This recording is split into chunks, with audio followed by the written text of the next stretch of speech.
Fantastic. Well, let's call the meeting to order then.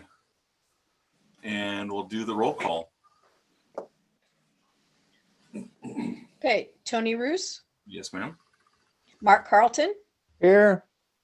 John Elrich, Sarah Sand, Neil Klein, Here.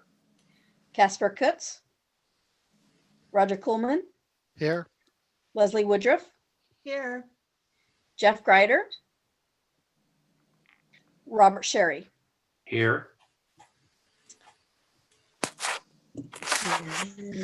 All And I'll right. apologize now, folks. I'm both doing the back end of the meeting and also trying to run the agenda too. So forgive me if things go a little bit slower than normal. All will be forgiven. All right. Shall we aim yourself at the nearest flag and do the Pledge of Allegiance? I pledge allegiance to the flag of the United States of America, and to the and republic to the republic for which which it stands, one nation one nation, under under God, God, indivisible, indivisible, liberty, with liberty, and justice for all. for all.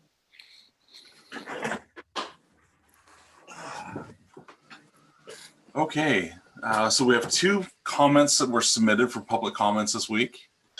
And so do you want to promote them up, Karen? I will promote Ian up first. Okay.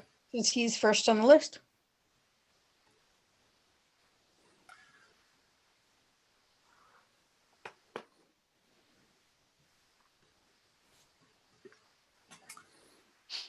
Hello, Ian. Hey, there we go. I have been promoted to panelist. I have unmuted. Hello.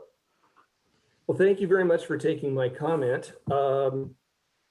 Start my video as well. There we go. When I made my submission, I tried to do it in such a way that between the introductory email and then the documentation submitted, it would be a standalone document, so that the committee did not have to listen to a 20-minute disjointed rambling dissertation by a disgruntled citizen about a particular topic. I guess my question is, has everyone on the committee been able to read my submission, or do I need to give a summary of it to get this part of the program rolling? I know I've read through it. I read through it. Yeah, Read go through ahead, it. Tony. Okay. I read through it, but I feel like it would be advantageous if you weighed in when we got to your particular issue on the agenda. Sure, I'd be glad to. Is that right? Absolutely. Does everybody else So- agree with that? So as briefly, but as completely as possible, I'm a member of the Friendsview retirement community. Right. And for 7 years, my wife and I lived on at that wonderful little historic stone house on Fulton, 1101 Fulton Street, right across from the Bauman parking lot at George Fox, where we became intimately familiar with traffic issues on Fulton, especially as they're impacted by George Fox traffic. That entire block from Center Street to the front entrance of Friendsview on Fulton and back to Cherry Street has been totally acquired by Friendsview. Their intent is by next fall to start demolition or removal of all of the buildings on that block and to build a 96 unit residential congregate housing complex, which is triple the size of the one that they already have built on Cherry Street. It came to my attention that the architectural planning team and the consultants have decided that it best fits their plan for parking spots and for building footprint to put the sole ingress egress to underground parking for that facility on Fulton Street at the current location of the stone house at 1101 Fulton. What this would entail then would be older drivers coming out of an underground parking structure into bright daylight, crossing a sidewalk, which is multi-use, and then trying to navigate their way out onto bidirectional Fulton traffic, which in and of itself would be challenging enough were it not for the fact that when life returns to normal after COVID and George Fox goes back to full occupancy, the parking lot directly across the street is also bidirectional on its exit. When there are events at George Fox on weekends and evenings, it is exacerbated even more. Plus the daily traffic that occurs in and out of that parking lot. It especially becomes challenging the first couple of 3 weeks of every semester as the newly arriving students learn how to negotiate the traffic on Fulton. With the constant increase and development in Newburgh and the increased traffic, we're now finding that pre-COVID, on some afternoons, traffic would back up westbound on Fulton from Meridian all the way back to the front entrance of Friendsview. When I brought this to the attention of Friendsview staff, they turned my comments over to their architectural and consulting team, and they in turn drew up plot plans that provided 4 different possibilities of ingress and egress from this proposed development. That's part of the package which I submitted. The plan number 4 is the one at Fulton, and this is the one that the architects and consultants are advocating, dismissing pretty much the concerns that were raised or believe that they have amelioration for those concerns. But there is a much better plan available for parking ingress and egress for this new development, and that would be over on Cherry Street. It's a quiet, privately owned, dedicated street just for Friendsview residents. They'd be coming out of the garage with a northern exposure into a quiet street for their entrance and egress into their living units and to merge into Newburgh traffic. The objection to this is, quite frankly, dollars. It may mean a couple of less parking spots for their proposed project, and they may have to modify the building footprint a little bit to accommodate this safer ingress and egress. My request of the Traffic Safety Commission is to merely make this information under advisement. It is my understanding that Friendsview will be submitting their plan request, their building permit requests in the spring, probably in April, which is why I wanted to bring it to this meeting as opposed to the April meeting. This will go before city planning for permitting with the hopes that they'll pull permits in mid-June and start construction in probably mid to late August. It is my request with this advanced information that if this plan is presented as currently drawn to city planning, and when Karen gets hold of it, they'll take a long, hard look at the realities of this parking plan and with due consideration, perhaps suggest to the architects and consultants of Friendsview Retirement Community, they reconsider and look at putting their traffic plan over onto Cherry Street, as opposed to the inherent dangers of exposing Fulton traffic to this brand new hazard coming out of a 96 unit building.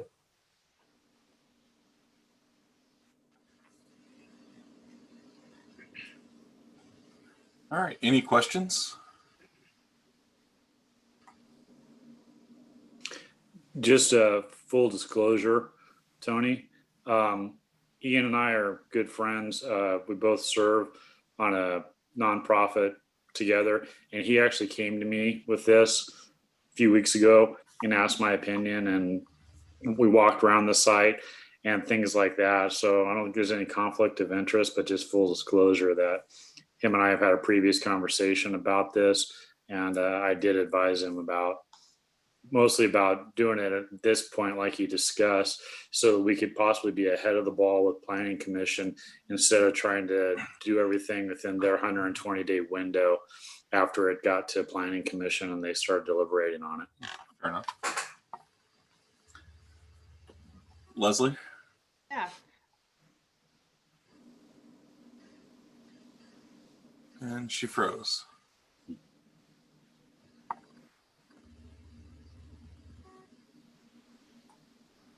Okay, well, Leslie unfreezes. Karin, is it okay if we ask Doug a question?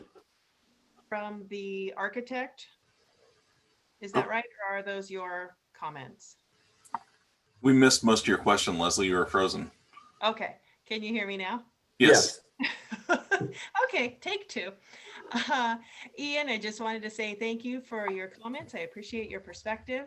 And my question is on the notes on the diagram showing the map with all four options and those color coded pros and cons. Are those your comments or those of the architect or designer? No. Again, I only saw a conceptual drawing, and well, as we all know, Newburgh is a little tiny town and we all know each other. In fact, even Tony and I have got some background, which he may or may not remember at this point. And this came up during a presentation at Friendsview. I expressed concern about it with my intimate knowledge of that location. The Friendsview senior administrative leadership team sent the concerns to their architects and consultants. And the architects and consultants, the plot the entire developmental block, and they wrote out the four proposed entrance egress points with their germane comments about each one of those and returned those to Friendsview, and then Friendsview in turn provided that to me. Okay. So everything that's on the plot plan, that's all from the architects and consultants. Okay, thank you. You bet. But that this hasn't been formally submitted to the city, Doug? That's the exactly right, Tony, and that's the whole reason that I'm doing it now. I can conceive of no reason based on the pretty firm decision that they're going to go ahead and submit with their Fulton ingress egress plan, but this has not yet come forward as a permit request. So again, my hope is that by raising the balloon in advance, when this does come before city planning, they know what they're looking at when they look at this plan, which in my considered opinion, again, based on 7 years of living on this location, is inherently dangerous. Okay.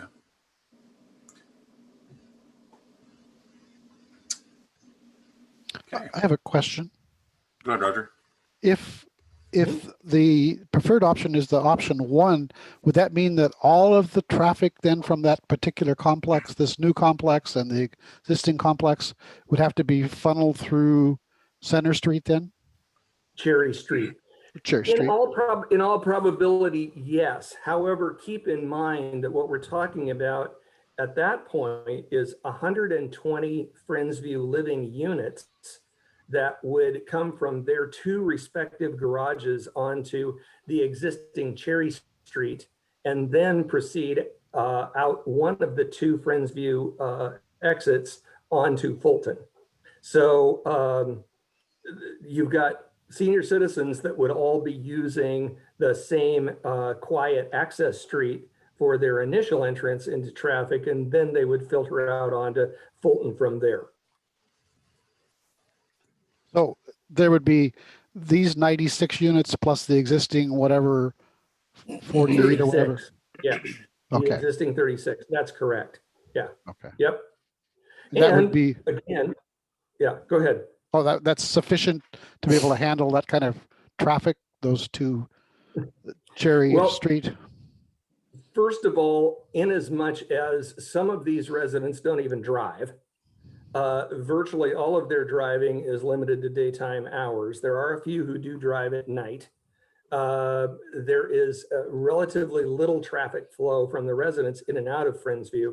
When you juxtapose that to the scenario of an older driver with wraparound sunglasses going up a ramp, trying to get across a sidewalk, which is used by skateboarders and bicyclers and runners and the George Fox women's cross country team at high speed, and then figure out how to get out onto Fulton Street with non-COVID traffic, with opposing traffic coming in and out of the Bauman parking lot.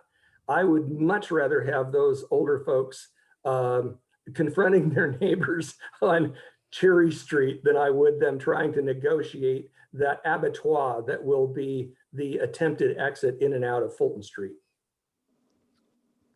So it would still be the same traffic though.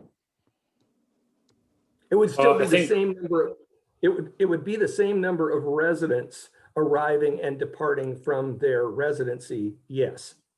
It's still out on a Fulton, so.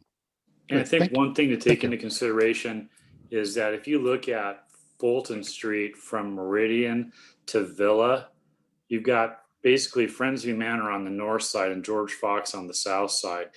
You've got in that one block area, you've got two large parking lots, one behind Bauman Center and the other one behind the dorms they just built. Plus you've got a park or a driveway into the back of Wheeler Sports Center. Plus you've got Center Street and you've got Friendsview's main entry and stuff. That's a lot of traffic that you're putting onto, and you got ball fields nonetheless that the buses park on when they've got teams that are visiting for baseball games and such. We've already discussed prior to this with this commission the amount of traffic that is on Fulton Street, and now we're adding one more entry point onto from another parking lot. We're gonna have three large parking lots all in one block dumping onto the same street. That's just 2-lane.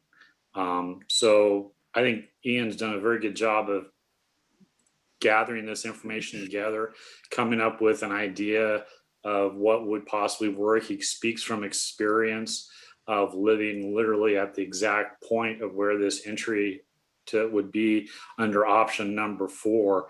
And I think, just looking at the site, walking around the site and things like that, it makes sense to go with option 1. So if it's okay with the commission, what I would recommend is that just for the sake of looking at the time schedule of when this might go to planning, for us to be able to discuss it, come up with opinion, that we might put it on the agenda for tonight's meeting and discuss it later on in the meeting to see if we're in agreement with coming up with something that we would like to plan or pass on to planning commission, that we've looked at this and these are concerns we have, and this is our suggestion on how it could possibly be handled.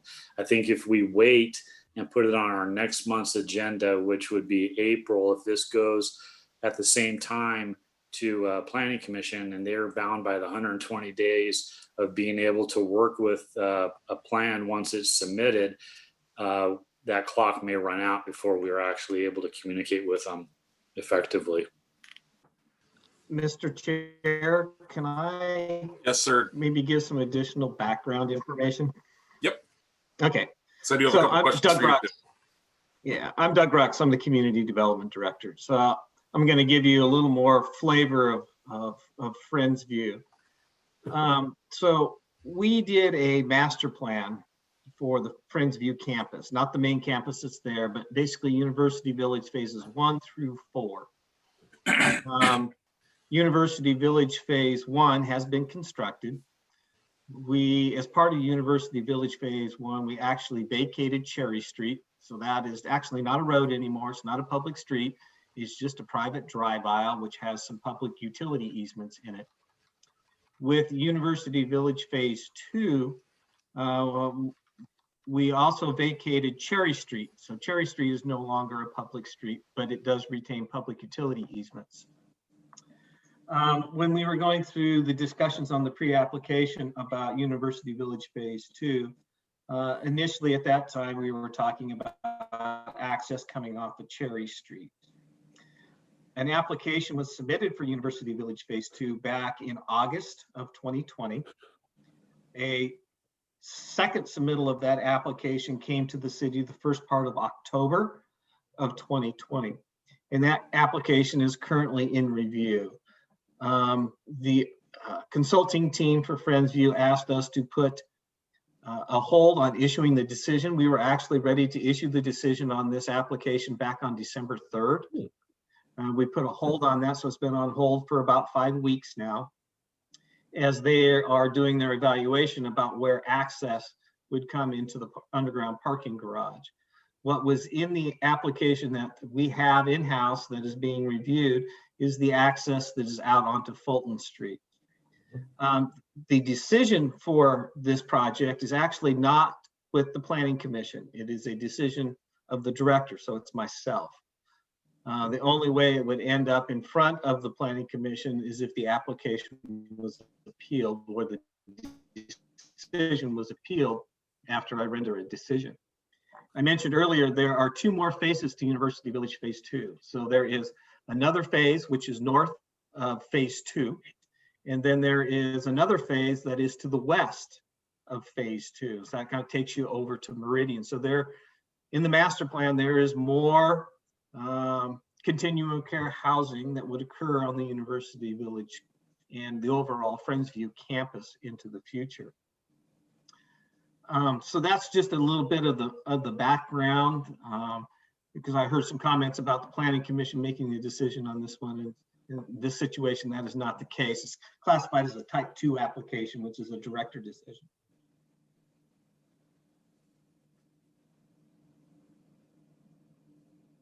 That's all I had, Mr. Chair. Doug, does this application, this location as shown and what they've formally submitted, does it align with the master plan that was reviewed by PC? The master plan was identifying the general location of where the building and the different phases would go. The actual access comes later in the more detail. You got to think that we're starting off at the 30,000 foot level, looking at a master plan where the various buildings would be positioned, how those internal driveways would work, generally where landscaping would go. It wasn't until we received the application for Phase 2 that they specifically identified where they were looking for the access for Phase 2. And have they provided with their application for this location, is there any safety enhancements? I don't see a sight distance triangle on the access where they're showing it to see where drivers can see, or if there's a vertical wall that would prevent that sight distance. Is that part of the application? That's part of what's under review at this particular juncture. And so our engineering staff would be reviewing the location of that particular access, proximity from that access to the former Center Street and to the main Friendsview access. Yes, there are vision clearance triangle requirements. There are slope and grade issues to go from basically Fulton Street to get to the underground parking component of that.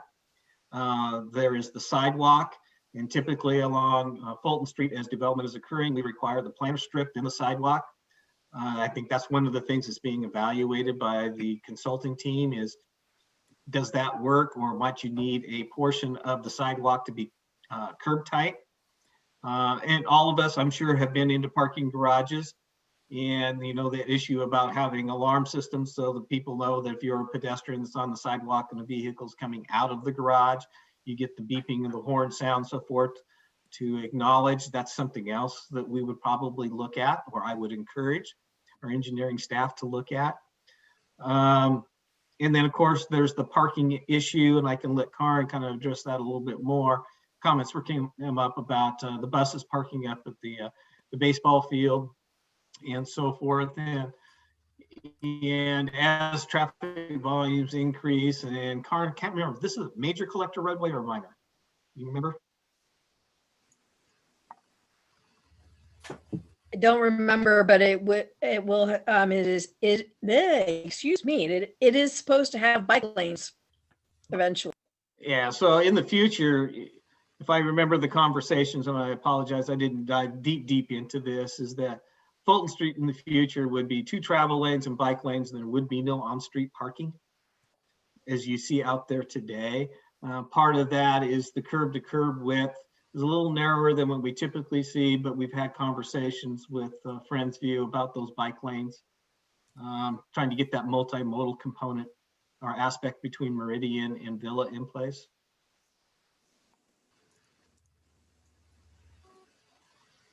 Okay. Any other questions or comments for Ian? Well, so are we going to address this later or not? Because I had some comments, but I feel they're more appropriate when it's on the agenda. Yeah, I think we've added this to the issue log. Is that right, Karin? It has not been added to the issue log yet, but we can put it under new business for you guys to discuss more under new business tonight if you so chose. We did have one of our attendees had raised his hand. Do you want me to promote him up and see what his questions were? Sure, why not?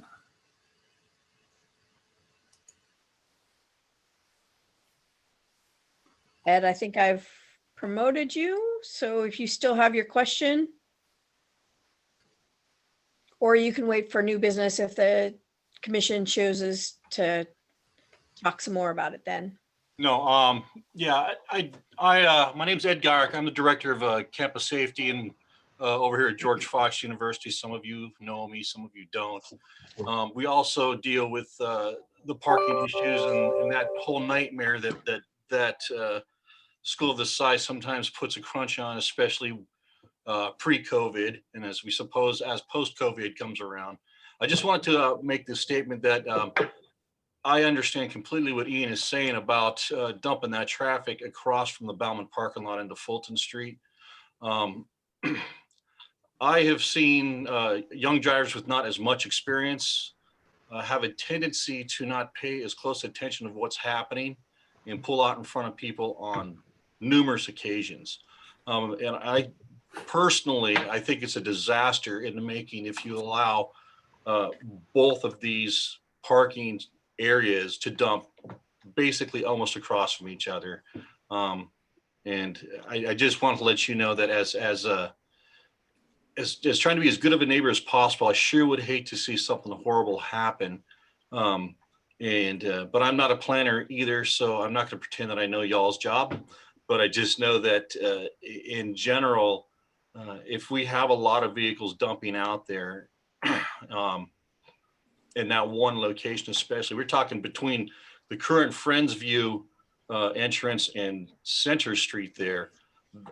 To me, that seems like way too much vehicle traffic coming out there, and for the safety of everybody, the community residents in Friendsview, as well as Ian has spoken, we have our track teams. They frequently run on the north side of Fulton on up and down that sidewalk. They're not paying attention to anything.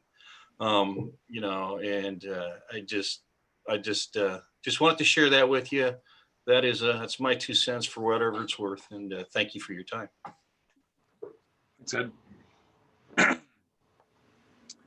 All right, so we'll move the discussion of this to the new business, and Doug, in the meantime, if you can be thinking of the appropriate way for Traffic Safety Commission to weigh in on this discussion. When we get to the topic, I'll let you discuss that. I'll ask you to discuss that anyway, so you're not blindsided by that question. I will do that, Mr. Chair. Thank you. Karin, we had a second comment come in. We did. We had an email from John Higley. And I don't, unless he's under a different name, he does not appear to be on the meeting tonight, concerned about Illinois Street. I know we've talked about this before in this group. And I did request that the police department see what kind of accident data they have for this location. Sergeant Hagan is our new traffic person in the police department. I don't know if he has been able to find anything yet, or if that's still in the works. But we do know one thing to keep in mind is that we do have money in next fiscal year to actually start looking at the intersection of Main, Illinois, 240, that area, which has been a concern for a long, long time, to figure out what that really needs to look like. I know in the past we've talked about roundabouts, we've talked about signal, we've talked about lots of different things, but the idea would be we would seriously get down to engineering some feasibility, what do we need to do there, and what is it going to take to make that happen. So just kind of FYI on that. Sergeant Hagan, did you have anything to add to the Illinois discussion at all, or? Is my mic working? Am I on here? You're Okay, hot. nice. This is my first traffic safety committee Zoom meeting, so far so good. Yeah, we compiled some data harvested from our computer records. Anytime there's any incident that involves the police department, it's automatically recorded in our computer system. So I can go back through streets or specific neighborhoods and harvest data about specific calls for service. And so we did a search for traffic collisions, really at all the intersections, and that basically that S corner there through Illinois from Main Street all the way to that bridge that leads out to Chehalem Drive. And I went back as far as 5 years because I believe it was the gentleman's, the complainant said that since living there for the last 5 years, I think is the email that I read, that he had noticed an uptick in crashes. And so I got the data for the reported crashes from the 2020 going back to 2015 in that whole neighborhood. And so I'd be happy to break that down by each year and share with you what the numbers are. It goes as high as 7 in 1 year and down to 0 reported in 2015. The average is about 2 a year. Did you see any consistency between the types of crashes? Were they rear end somebody stopping to turn left or turn right onto the Illinois main, or is it people trying to shoot a gap coming from Illinois main to get onto 240? I can't say that I've read every one of the police reports. Sometimes these are just reported and 2 motorists pull to the side and exchange information, and the police don't necessarily come to generate a report. The most severe ones that I can think of off the top, that was certainly with the one where the gentleman's house was wrecked into. I mean, that was a woman who was in a mental health crisis and was trying to kill herself. And so that was one issue. The one last week was, I think it was New Year's Eve. That was a drunk driver and he was arrested. And so there's kind of the most extreme ones tend to have some sort of other component, or like a criminal or a mental health, or just someone who's being extreme through that area. But I did get a traffic officer out there recently, and we placed our radar trailer. I don't know, I assume you guys know this, that our radar trailers can scan the traffic data and monitor the speeds and measure that, so I can go back and see, you know, what kind of patterns there are. And in fact, had my traffic guy out there this week for a couple hours, and you know, we're just it's kind of hard to carry a lot of speed through that corner. Even 10 over at 35 miles an hour, it's hard to navigate through that. And so it just, you know, from my perspective, it just really, it's a combination of the physics of the corner and just some bad drivers. But I can't, in answer to your question, I can't point to a specific thing that is causing that other than just the dynamics of that corner. And I can say, just generally, with a lot of the rear ender accidents that happen through the downtown grid, a lot of that's cell phone related. People not paying attention, distracted driving. That's just nonstop. And most drivers won't admit that to us when we come to speak to them. But surprisingly, when you look at their phone, they were on their phone about 30 seconds before the crash happened. And so it's usually a combination of that. I know I was getting pizza from the Papa Murphy's and heading back home on New Year's Eve, and I got stuck in the traffic. The crash happened after I went through there to Papa Murphy's, and before I could go back through, it looked pretty nasty. Yeah, I didn't see it. I heard about it though, but yeah. Lots of sirens and lights. Yep.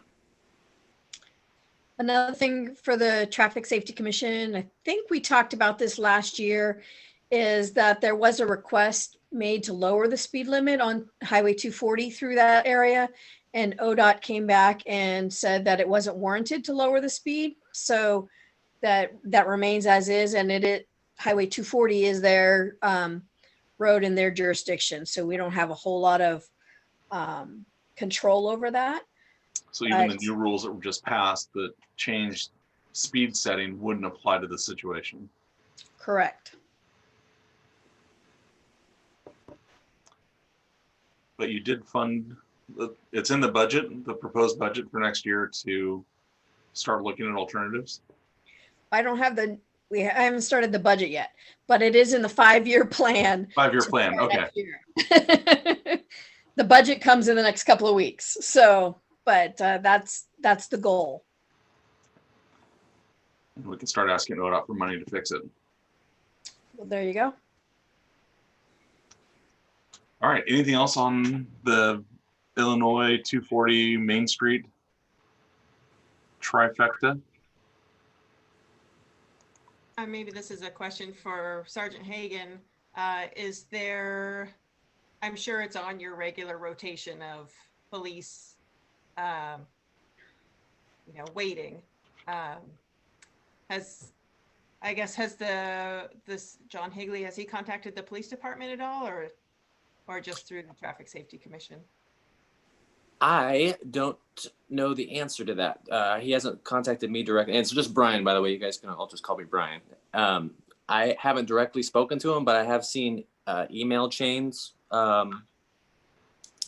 know that he yelled at us the night that the New Year's Eve crash happened. I think he was frustrated about the crash occurring and why we weren't doing anything to prevent that stuff. I understand the frustration.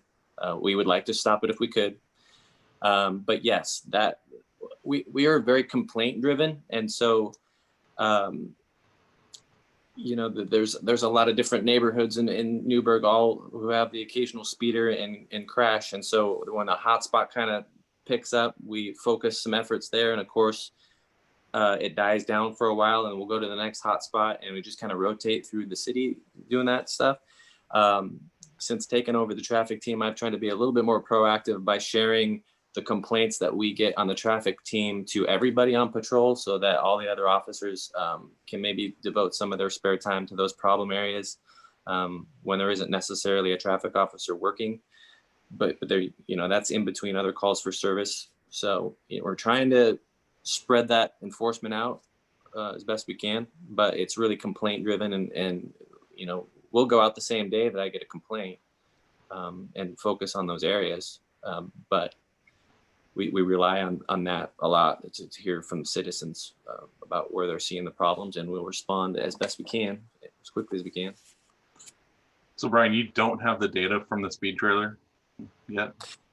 No, we parked it out there over the last week or so and went out to get the data off the thumb drive and found the files were corrupted off the thumb drive. And so I don't know how that happened. And so we are resetting that and did some troubleshooting today to make sure that it was now working. And hopefully we just had to start over. So I didn't have the data today like I wanted to, but hopefully we'll get some new stuff here in a few days.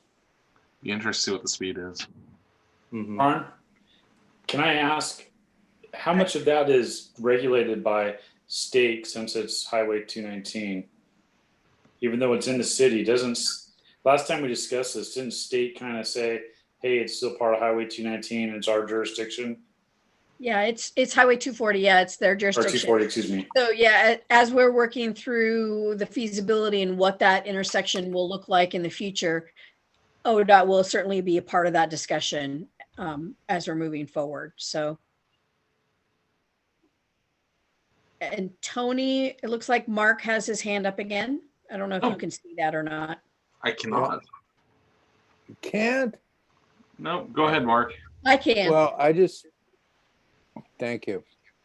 I just want to share the general impression from Brian's data dump. I'm rather shocked at the low number of incidents from that piece of road, because I know my personal behavior, I avoid that end of 240 at all costs, just because I think the whole design of that intersection is an accident in the making.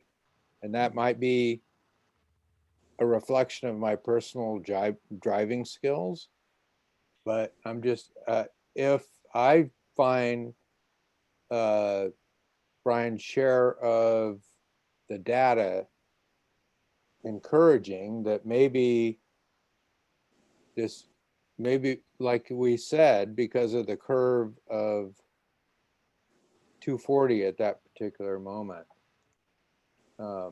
it might slow people down. But I'm kind of, I'm not questioning his data. I think it's probably spot on, but I'm kind of shocked that the level of incidence is so low in that stretch of road. That's all I had to say. Thank Yeah, you. that big spike is in 2018, where I see there's 7 crashes at that stretch, which Mhm. I would say is high for sure, compared to other areas around town. Yeah, but you had 1 year with 0, and I'm shocked. Yeah, that was 2015. That was the only year with 0. 2019 had 1. 2020 has had 1 reported, and 2021 has already had 1. So Yeah, I Anyway, think that's my observation is, the key thing on that, Mark, is that yeah. that's reported. So somebody actually okay. made the point of calling the police. Brian, I don't think that includes any insurance reports, does it? Mandatory DMV reporting?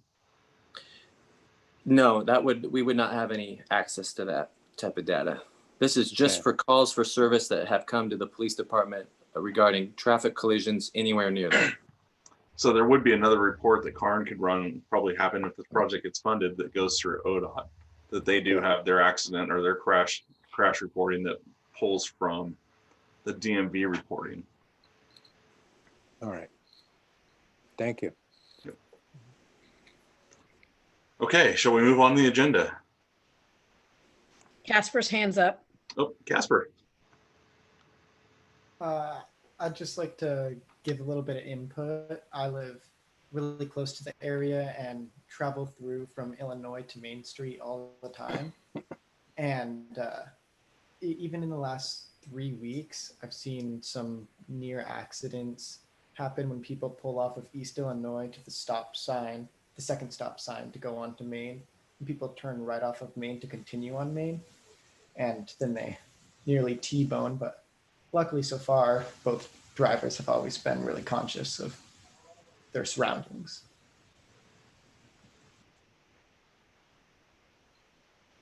Yeah, that's probably one of the most challenging intersections we have in the city to try to figure out a solution for. I don't think anybody's gonna be happy if we just block one off and say no more going on the third leg. We'd be picking winners and losers. I don't know, Karn, you ready to do that?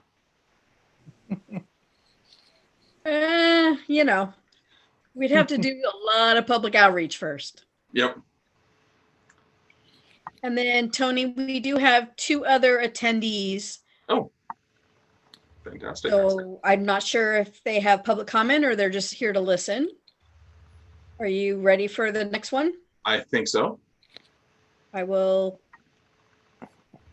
promote Steve Thornton up.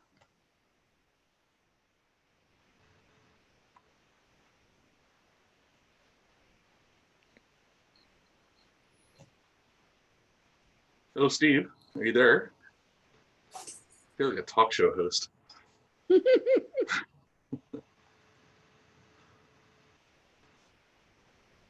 Steve, if you're with us, you're on mute.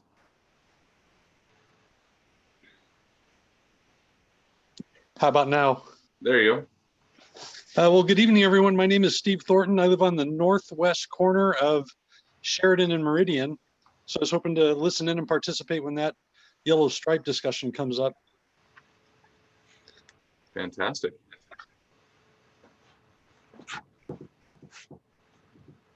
Okay. And I believe that's Nancy Laughlin, Dwight Minthor. So this is about one of the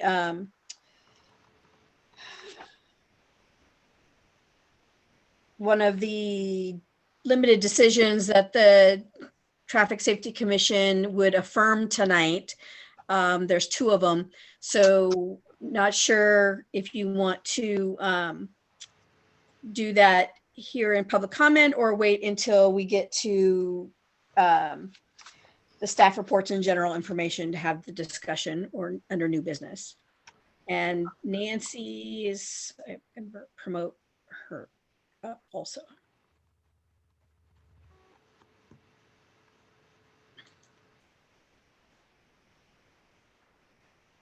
So that's the pleasure of the commission where you want to have the discussion about that. And Nancy, do you have anything during the public comment period? I also, like Steve, want to talk about the extending the yellow stripe on Meridian Street and how that would affect our property there. Okay. So we have our choice, and the commission. Do you guys want to go out of order and promote that business item up and free up the folks that joined us? I'm seeing general nodding or Yeah, I'm fine. Yep, I'm fine with that. Then, Karin, let's move into the limited decision on the Meridian Sheridan striping. Hold on just a minute. Is that your dog being feisty behind you? Not Sorry about mine. that. So the limited decision, Meridian Street and Sheridan Street, this started with a conversation that city staff has been having with George Fox University for a while now about the possibility of a marked crosswalk on Meridian to allow for safer pedestrian traffic across Meridian. We did had Greenlight Engineering do a study. We couldn't determine that there was a really good location for that marked crosswalk at that point. So George Fox University came back and requested that we extend the no parking on Meridian north and south of East Sheridan, to allow for additional pedestrian visibility, to pull the cars away from that intersection a little bit more, to allow the pedestrians to be more visible. And so the limited decision was written November 24th. And what it would do is extend on the east side of Meridian, south of Sheridan, be extended another 35 feet. And then a similar extension on the west side, north of Sheridan. Again, allowing for additional visibility for the pedestrians in this location. We did not get any comments during the 14-day appeal period. But again, I believe Nancy is here, is one of the neighbors, and so is Steve Thornton, and also Ed, obviously from George Fox University. So Tony, I'm not sure that this is truly a hearing. I don't know if you want to hear from the proponent first and then go the other direction or what, but I'll leave that in your hands. Seems like it's an appropriate protocol to follow. So staff, you've made the recommendation to add the additional 35 feet, or for a total of 70 feet from the intersection, because it's already 35 feet from a stop sign or an intersection, right? Correct. And you're going an additional 35 for a total of 70 feet to increase the visibility for pedestrians that would cross east-west, cross Meridian east-west using Sheridan, right? Correct. Okay. And so in front of commission tonight is the opinion similar to what we did last time we met with the Park Lane parking, or a couple times ago, to either uphold or ask Karin to go back and think about the decision again. And so with that, any questions from Planning Commission or from the Traffic Safety Commission? Leslie. Yeah, Karin, just looking at the description in the agenda, it talks about the painting is on the east side, south of Sheridan, and the west side north of Sheridan. I'm trying to picture, I didn't have a chance to go through the intersection today. Is that going to mirror existing paint that's already on those opposite sections? So does that mean that, you know, both sides of Meridian are going to have the same amount of paint on north and south of Sheridan? No, so on, Side and one side. yeah, so it would only be on the south side, on the east side, and the north. The idea being is as you're driving down the street, the vehicles have more of an opportunity to see a pedestrian coming from from the east side in that scenario. And then if you're coming south, sorry, I talk with my hands a lot. As you're coming south, again, for a pedestrian that's going west, or east, sorry, that's east, going east, across Meridian, again, it would provide additional visibility because there wouldn't be cars there. And so Okay. that would be in that Got it. location. Got it. Okay, that makes sense. Yeah, wasn't thinking about the traveling car, so that makes total sense. Thank you. Brian, can I share my screen? Is that an okay thing to do?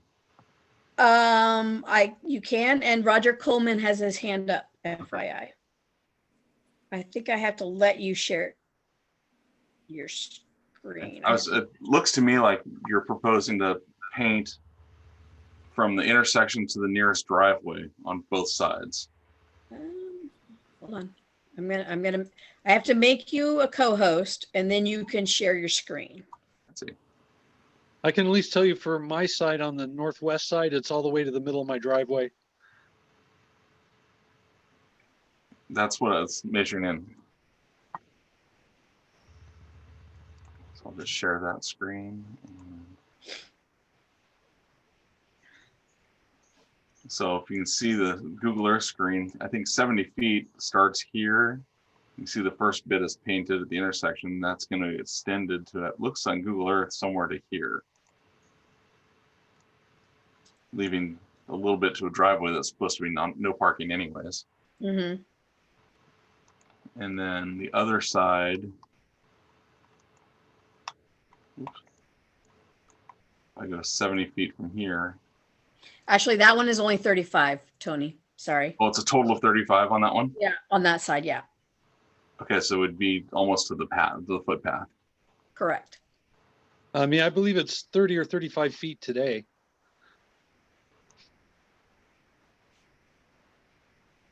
Oh, okay.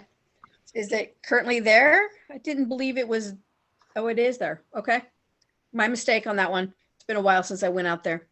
Okay, so north side, it's only 35 feet. South side, it's 70 feet. Well, it's 35 from the existing line. So wherever that from, yeah. So we're going to go from here another 35 feet. Correct.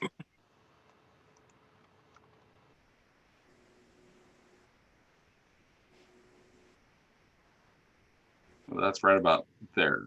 So this is about a little bit through his driveway if Google Earth is accurate.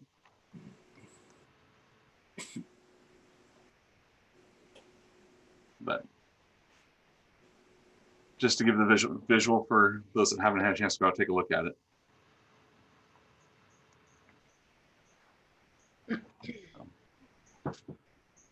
So Roger, you had a question?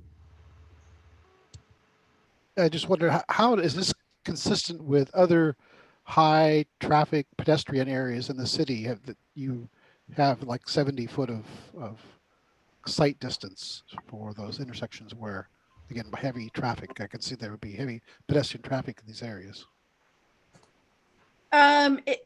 We probably don't have any location where we have 70 feet of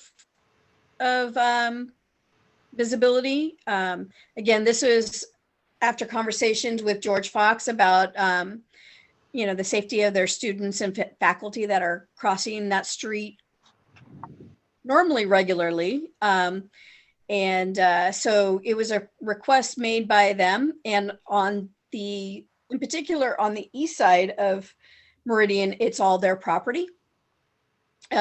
So when they made the request there, that was in front of their property. And so So no, we haven't done this 70 feet in any other location. In a lot of cases, where we have high pedestrian traffic, we also have additional, we have intersections and those types of, or signals and those types of things also. So this was, again, the start of possible other things that may need to happen on Meridian Street to make sure that the pedestrian safety is there that we need. Looking at visibility, lighting, those types of things. If we have put in a marked crosswalk, that means that all of the other crosswalks within 100 feet of that have to go away, and everybody would have to go to the marked crosswalk. But when we did the counts, there was not one of those streets, because there's several streets through that section. There was not one street that there was a preponderance of the pedestrian traffic, if that makes sense. People just kind of split between the locations where they were crossing. Karin, is Google Earth correct that there's no ADA ramp on what would be the northwest corner? Probably. Yeah, that is correct. It's a curb. Interesting. Okay. Any other questions from traffic safety? All right. So let's go with Steve. Steve, I think. Yes, Steve. All right, come on in. Well, thank you again for letting me be here, and I apologize in advance for not replying in writing. It took me a while to actually recognize. I thought it initially meant 35 feet from the corner, so I just assumed that I was already there, and it was just a later reading that I fully understood what it meant. So generally, my primary concern is the safety of the students. I keep that corner lit as best I can with lights in the trees at all times, but my key concern really is that stripe will basically eliminate all the front parking for my house. And when people come to visit, what that means is they're going to be across the street, crossing the street to get to my house. So I have a little bit of a concern about that. My personal parking is fine in the driveway, but that's probably the key thing. And then I know in the past there were some issues raised about Sheridan Street, the other side of my corner, either eliminating the parking or doing something there. So I'm potentially in a position where all the frontage of my house will be non-parkable. To me, that's secondary to safety, but that's the consideration I would bring to it.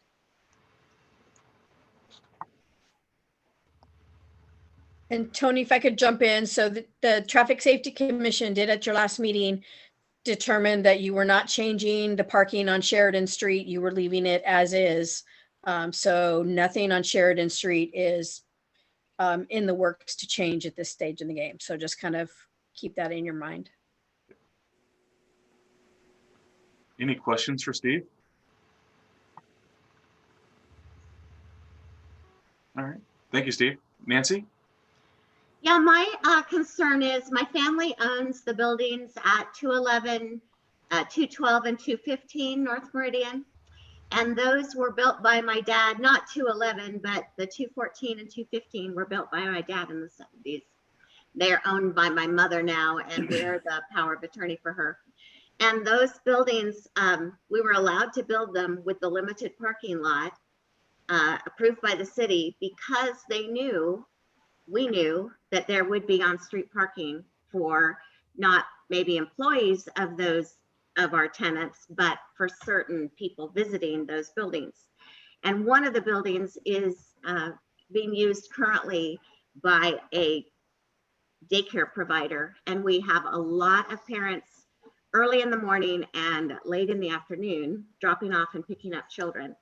And this would eliminate, it looks like it would eliminate 6 parking places within walking distance of our property. I think that would lower the value of it to our tenants. Also, if there would be a limit maybe to a limited no parking rather than a stripe on the road, but rather a posted sign that said no parking between 8:30 and 4:30 or something, would at least allow for that drop off and pickup And I'm just also not sure that that extra visibility is going to make enough difference for pedestrians to make it worth the lowering the property value.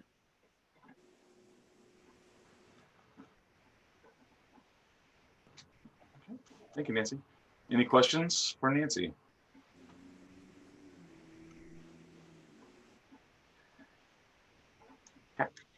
Could I ask, have there been close calls there? I don't know the answer to that. Karin, do you? The report from Greenlight wasn't attached to our agenda, so I didn't have a chance to read through that. I apologize for that. My brother looked through it and said it was mostly raw data, hard to really parse out. But of course, we're not traffic engineers. Another point, I work at Portland Community College and I serve on the safety committee there. I was kind of hoping Jeff Greider would be in the meeting because he also attends those safety committee meetings. And we tracked student safety really seriously there. And it is amazing that injuries and accidents involving students so often have resulted from distracted walking. And that's something that these students have been using their cell phones since they were 14 or 15, and they're much better at it than I am. And yet you still have to watch where you're going. Agreed. I can say I've lived there since 2001, 2002, and I haven't seen too many close calls. I noticed some of the reports indicated that the speed was averaging 27 to 28. I've seen a lot of fast drivers, but it's usually further down the street. But I've not seen too many close calls there over the years. All right, thank you. Obviously, that's anecdotal. All right, Ed. Yeah, just to be clear, they kind of stuck me in here because I am overseer of safety in the parking here. My understanding was that they were looking at only doing the south side of Meridian, not south and north at that intersection. I do know that we have had some close calls and we've had some accidents at that intersection, but speaking from what I've experienced and seen, it is typically because of the blindness coming from east of Sheridan onto Meridian. So basically the property that's direct, the side of Meridian that's on George Fox side property, the cars that line up there, I think create probably the biggest concern as far as line of sight and able to see what's happening. I think, I've heard what Nancy was saying as well, and Steve. I know that the university, the idea was when they did this survey, they looked at several intersections from Vermilion all the way down, each Vermilion, North Franklin, Sherman Street right here by our public safety office, and then Sheridan. And honestly, I don't know how Sheridan got picked myself. But then again, I guess it's the environment that you're used to being in. I look out my window at Sherman Street and I see students all the time dodging vehicles. And yes, some of it is absolutely because they're plugged into their phone or they've got earbuds in and they're not paying attention to their surroundings. But some of it is just, people are hooking and booking down that street right there. And so as far as this intersection we're discussing, Sheridan, I know the biggest thing that I brought up was my concern was the poor lighting at nighttime that is out there, but that has nothing to do with painting. So I was surprised that never got to the agenda, and that's neither here nor there. That's something that we can, the university can go back and deal with at another time. But I just wanted to let you guys know that the purpose was there's a lot of staff and faculty and students that for whatever reason won't walk the extra block to the crosswalk that's actually in place, right? Which I use because I don't want to get hit. But we have a lot of them that find that Sheridan Street corner is their preference. So You guys need to do what you have to do. I'm not going to lose any sleep over whatever decision you make. I'd be willing to say if you just yellow lined our side of the property on Meridian Street, I'd be cool with that, because I think that's going to give you a huge improvement of what we already have. So, and we're not going to lose, much of parking anyhow. So that's my personal thought. And, I'll wake up tomorrow and we'll see what the higher ups have to say to me. But I know what goes on, and I watch it every day, and I don't, I'm not going to die on the sword for this. I'm telling you that it's not that crushing, but I know that there was a lot of people that were concerned about having a line of sight at Sheridan there. And then there has been a few accidents from there. And I think it was caused because of the vehicles being parked as close as they were. And I know that was the initial painting of that 35-foot zone. So I think that has helped somewhat. So Ed, something you said, I want to make sure I understand what the additional 35 feet on your side, you think would be beneficial for a driver that's exiting from the campus onto Meridian? I do.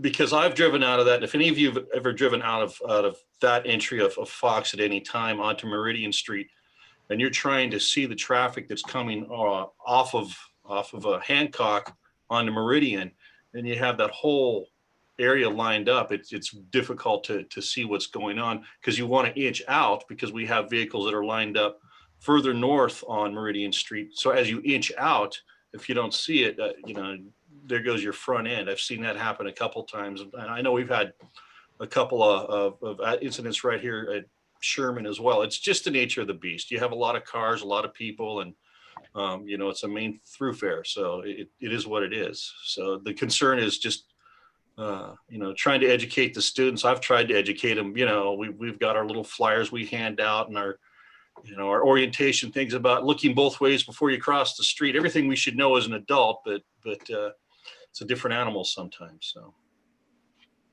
Okay, thank you. So Karin, in the report by Greenlight, that's Rick Nyes, right? Not the science guy, Yes. Rick Nyes, the traffic guy.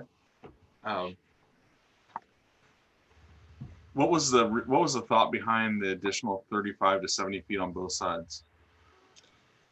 He didn't actually recommend that came directly from George Fox University to make that request. Okay, for both sides or just theirs? For both sides. Okay. And you concurred with both sides? I concurred with both sides because they had indicated to me that they had talked with Mr. Thornton, and he was okay with it also. So it sounds like he was, there was some miscommunication towards him about how much of his frontage would be painted yellow in this scenario. Yeah, my bad. I when I said 35 feet, I went and looked, and I think it's actually 30 feet now. So I thought it was 5 more feet. Okay. Any questions from traffic safety?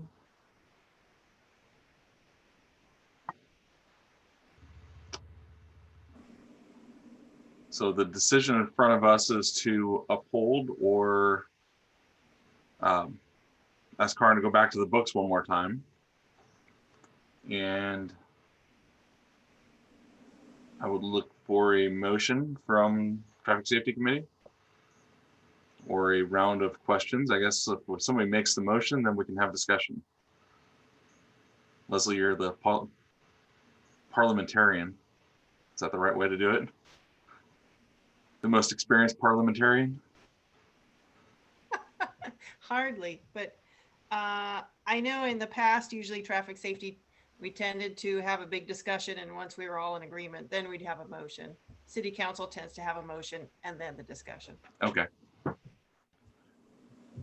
So I'm going to start on the screen then. I'm going to go around the horn, and Neil, you're in my top right.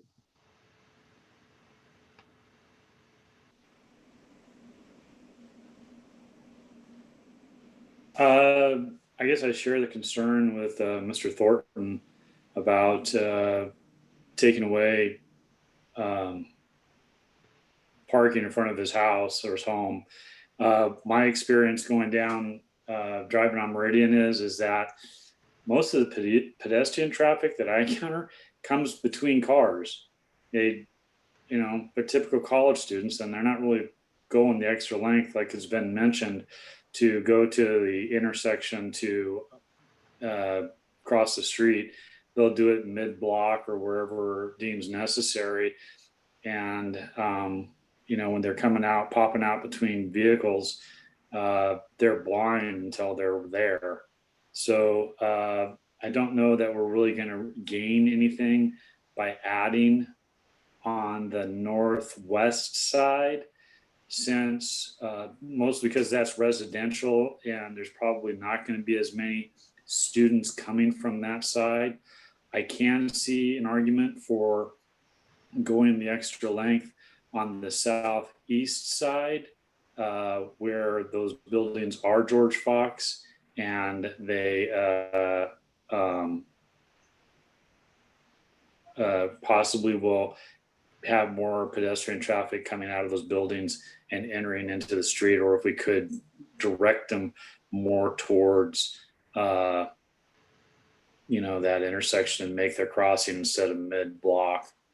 That would be my thought. Bob?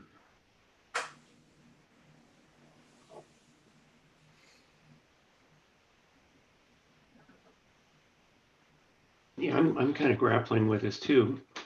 I'm concerned about Nancy's comment about the loss of 6 cars, and I don't quite understand how she got to that number. But when you think about it, adding 35 feet to it, to me, it doesn't make a whole lot of sense that it be 35.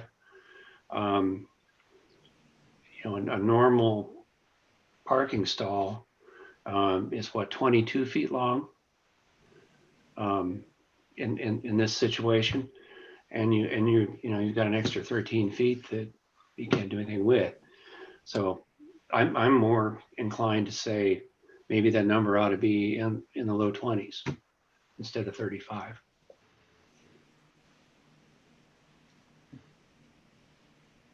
That's all I've got. And if Nancy's still on, I'd like to maybe hear from her on how she came up with the 6 number. In my view, it's a loss of 2. Well, I don't have, it's not very scientific, but my brother went there, took pictures, parked his car, measured. We did the eyeball thing. So I have photos of my brother's car parked in it 35 feet away from the existing marking, no parking marking. And it looked like you could get another couple cars in front of him. So again, not really scientific, but obviously I am passionate about this Sure. because it, just like we showed up about the Sheridan, when the issue was maybe taking one whole side of the street away, is if we really rely on that on-street parking, and that's been the culture of that neighborhood of Newburgh. And I just don't want to see it change just because someday some student might not see some car, because this is not a grade school. This is a university. And you would think that we could expect that we wouldn't need crossing guards or 35-foot setbacks for students to be safe there. Okay, well, thank you. Leslie? Yeah, that was actually an interesting comment that Nancy just had, and I've had sort of a similar thought earlier. I know that Edwards Elementary School is working on, and the city is working on a safe routes to schools program, and yeah, I was thinking the same thing. We're talking about a safe route to school for a university, and I travel that road. Well, when I went to work, I traveled that road every day, twice a day, and yeah, I witnessed students walking across and faculty, adults as well, walking across all over, intersections, mid-block, everywhere. That is a busy part of the road. I think a lot of people do go down and get coffee or head downtown to do whatever they're doing. And yeah, I don't have a clear sense of what is quite the right thing to do either. The pedestrian and driver safety and bicyclist safety is our primary concern as the Traffic Safety Commission. But at the same time, local businesses are important, neighbors are important. That's why that part of town is so appealing, because it's a great little section of town. I think I like Bob's idea of shortening that section south of Sheridan so that would extend the sight line somewhat, but not take away so much parking from the business complex there. Okay. Mark. Well, I'm a bit confused because I'm trying to, I thought we'd already ruled on this, but then I thought, because this was the waste management issue from last meeting, but I guess it's a different street, but same neighborhood. Well, is that what's going on? Mark, the decision we made last month, or last time we met, was the section from College to Meridian. Okay. And we are looking today at this frontage here on Meridian and this frontage here on Meridian, which were not part of our discussion on the Sheridan Street project. Okay. Well, I'm going to stick with my comment last time that I'm more impressed with the people who show up to testify and express concern than people who don't. So, if we don't have anyone at this meeting arguing that we need to add more non-parking, that kind of sways my opinion. And I also agree with what's been said before. We're talking about college students, not elementary school students. And so that, okay. I'll delay the rest of my opinion until we vote, but those are my observations and thank you for the clarification. Roger. I heard the concerns from George Fox and their willingness to reduce the parking in front of their property area. And it sounds like there was some confusion among the neighbors, communication with the neighbors about what might have been agreed upon. And so I would support the idea of increasing the sight distance along the George Fox property, but that there needs to be further consideration about the other property that's being considered here. Casper.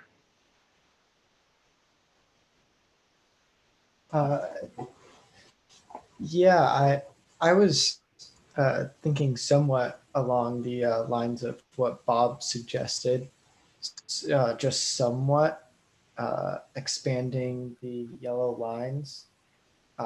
But again, I also, if I lived on one of the corners, I wouldn't really want all of my parking space being taken out. I don't know if it was only somewhat extended, if that would also take up all the parking space. And if we were still considering just adding like a painted crosswalk, personally, as someone about the age of a college student, and I take a class at George Fox, I wouldn't really walk a block out of my way to go to a different crosswalk that's painted versus one that's not painted. You would not walk the extra distance?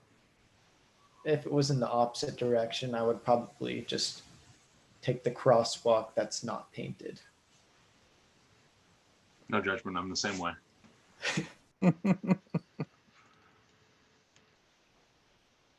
All right. Anything else to add to the conversation?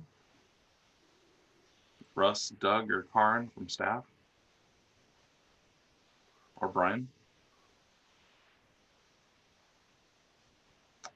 So what I'm hearing, I'm not even sure if I need you guys to vote at this point in time, unless you just want to. What I'm hearing is that we don't like the limited decision as it's written, and to basically go back and rework it and work with Mr. Thornton and George Fox University, and Nancy about the possibility of modifying the no parking that we are proposing. I think that is the general tenor of the committee. All right, then I will go back and do that, and we will be back. Excellent. Thank you.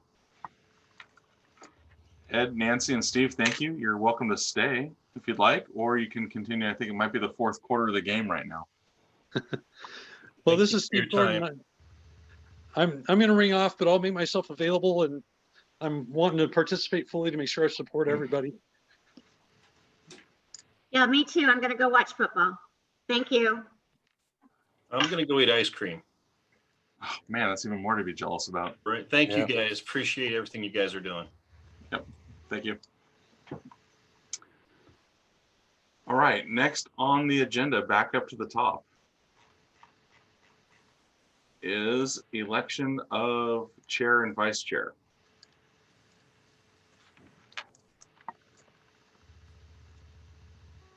Don't everybody put your hands up at once. I'm just, I would like to make a motion to re-elect Tony as our chair. I used to like you. Come on, you love it. I do enjoy this commission. This is a fun one. Thanks, Leslie. You threatened my life last year when I nominated him.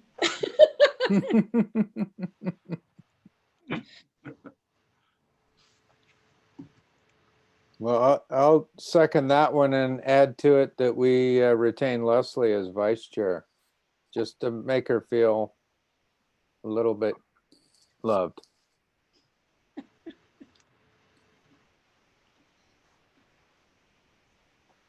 Leslie, do you accept? I couldn't even remember if I was vice chair. Yeah, that's fine. I remembered you running a meeting, so I assumed you were. Good for me. I hope it went okay. If this vote goes through, you just have to be there for July because it's on my anniversary night, and so I won't be here for the July meeting. Karin threatened my life. I think she talked to my wife about it.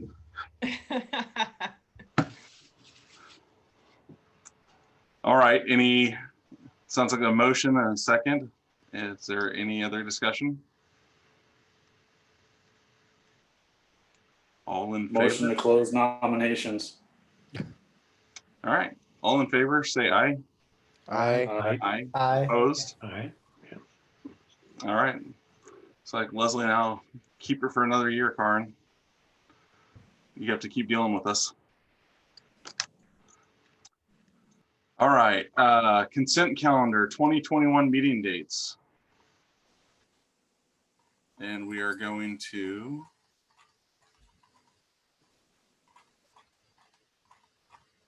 where'd it go?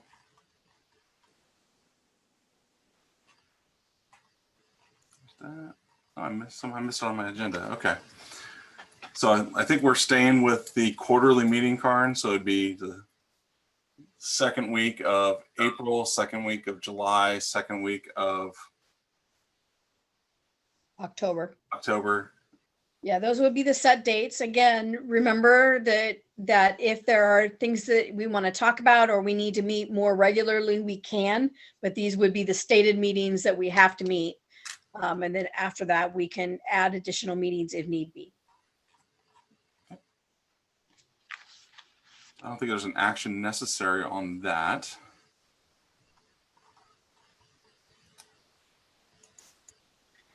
Next is meeting minutes from October. Did everybody read them and have any questions or comments?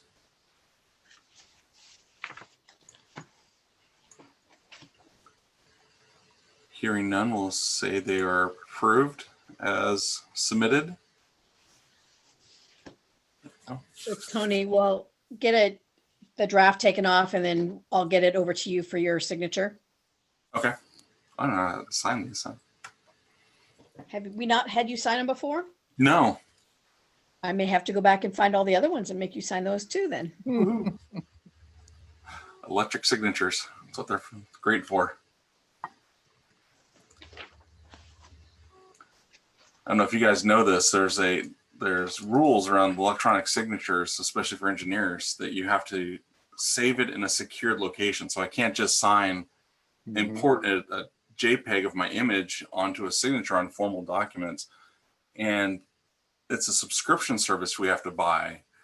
That's a appliance locker that keeps all of our signatures. Everything we sign gets saved in this remote third-party process. And these guys during COVID have made money hand over fist with people having to upsize their licenses, the number of signature licenses they had. So we went from 5,000 signatures a year in my firm to now 50,000. We had to buy that next bigger package for electronic signatures because we're signing everything electronically. But that's okay. We're not spending money on our office building anymore and all the snacks in the office building. Those have now fallen to all of us individually. All right. What's next on the agenda? Traffic, that's the meeting minutes. Next is staff reports, general information. And Brian, you get the floor again. Me, Brian? You, Brian. What would I have to offer that portion of it? Sorry. Staff reports and general information. Has there been an uptick in crashes that you've noticed, or hotspots that you want to tell us about to have us look at, or anything you'd like to share with Traffic Safety Commission from the police? You know, other than the Illinois issue, that was the only thing that was put in my plate over the last month and a half that I've been doing the traffic thing. So okay. I'm a little bit new to this spot, and for the next meeting, though, I'll pay more attention to make sure that I have data, if it's relevant to what you guys have. That when I do get the information off of those radar trailers about the Illinois stuff, is that something that you guys would want? I think it tells a story for us. Okay. Then do I send that to anybody in particular? I can ask Sergeant Ronnie, as I know he's been doing this for years, but. Yeah, you can send it over to me and I'll forward it out to the commission. Okay. Otherwise, I don't have anything really cool to say. Sorry.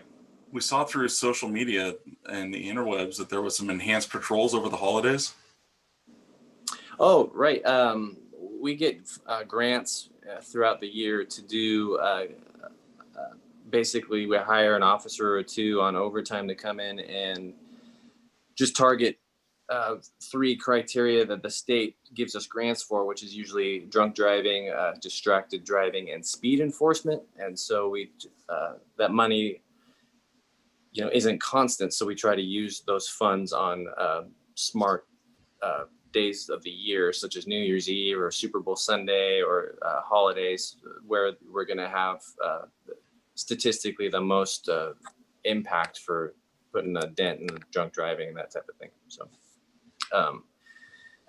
We did do some stuff on New Year's Eve. Of course, we've heard about the crash already over there off of Illinois. That subject was arrested. The numbers this year probably a little bit lower compared to years in the past, and I think that probably has to do with the bars not being open. But yeah, that's stuff that we continue to do throughout the year.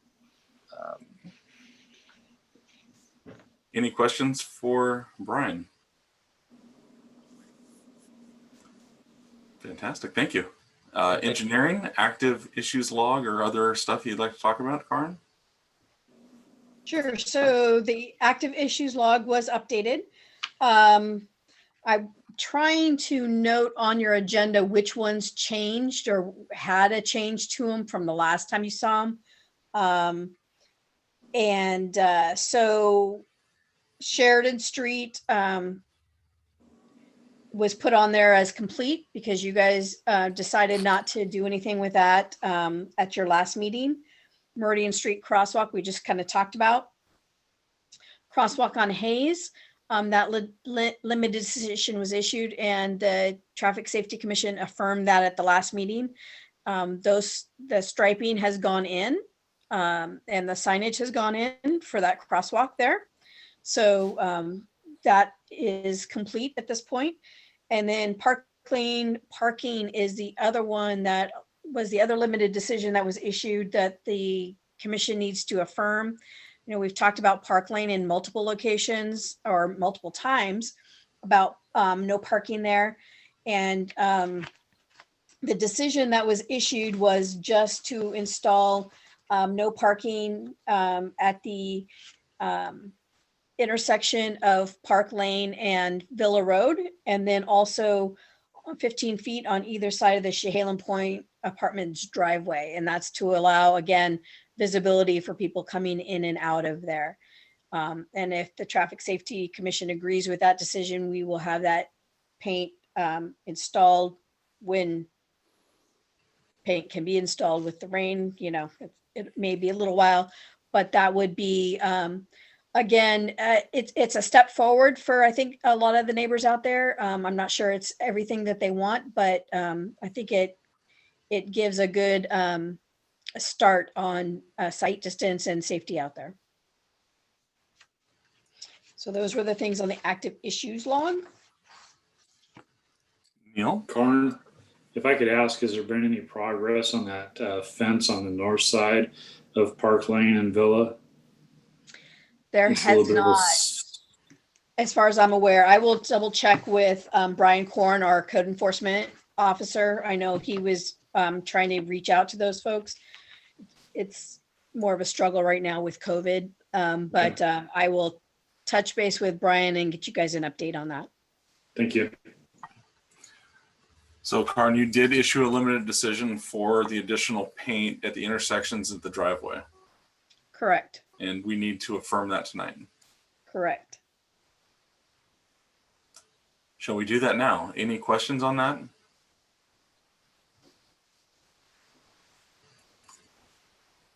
I personally agree with it. I think it does, adding that additional, it adds that side distance, and then the code enforcement's looking at continuing the fence discussion. It's not making perfect get in the way of better. So I think it's a step in the right direction. Go ahead and make a motion to approve the limited decision on the Park Lane intersection. Second. That's Neil on the second, Karn. And all in favor, say aye. Aye. Aye. Opposed? Fantastic. Thank you, Karn. You're welcome. So the other things, just general project updates. Crestview Drive from the roundabout at Springbrook to the city limit line is under construction. Franchise utilities have started. So that's a good step forward. Crestview Crossing, which is the private piece from the city limit line down to the intersection at Providence, is also under construction.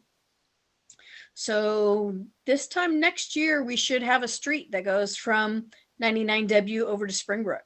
That might be a little optimistic, but if it's not this time next year, it's not too soon after that. So that's a big step forward with connections for both pedestrians and vehicles through there. Memorial Park. Pardon? So the signal pole is going to be about 6 months out from when they ordered it. They are so back ordered right now. Memorial Park sidewalks is that construction is done. So sidewalks and ADA ramps all along Memorial Park. So that's pretty awesome, I think, which leads into safe routes for school. We did apply for a grant, and we did get the grant for infrastructure work for Edwards Elementary. So actually part of the work we did on Blaine Street, the sidewalk we did on Blaine Street at Memorial Park, goes towards our match for the rest of those projects. So we're working on that and hope to be under construction in the summer on projects. Elliott Road is still in design, and we're starting right-of-way acquisition soon.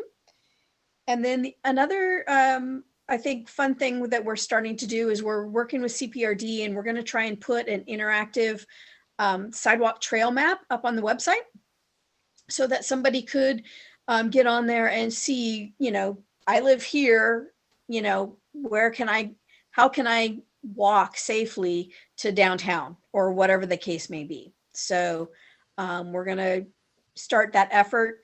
We have a lot of it in GIS. Unfortunately, Cprd does not. So we're going to gather what they have electronically and see what we can do to put things together and get that up on a website. Cprd also has a lot of other apps and connections for different trails and those types of things. And hoping to try and get all of that information up on one page, whether Cprd's page, but also on the city's page. Again, giving people additional information and resources. So that's part of the discussions we've been having with Roy Gathercall with some ADA stuff and making sure that information is out there for people. Karna, I have a question. Mm-hmm.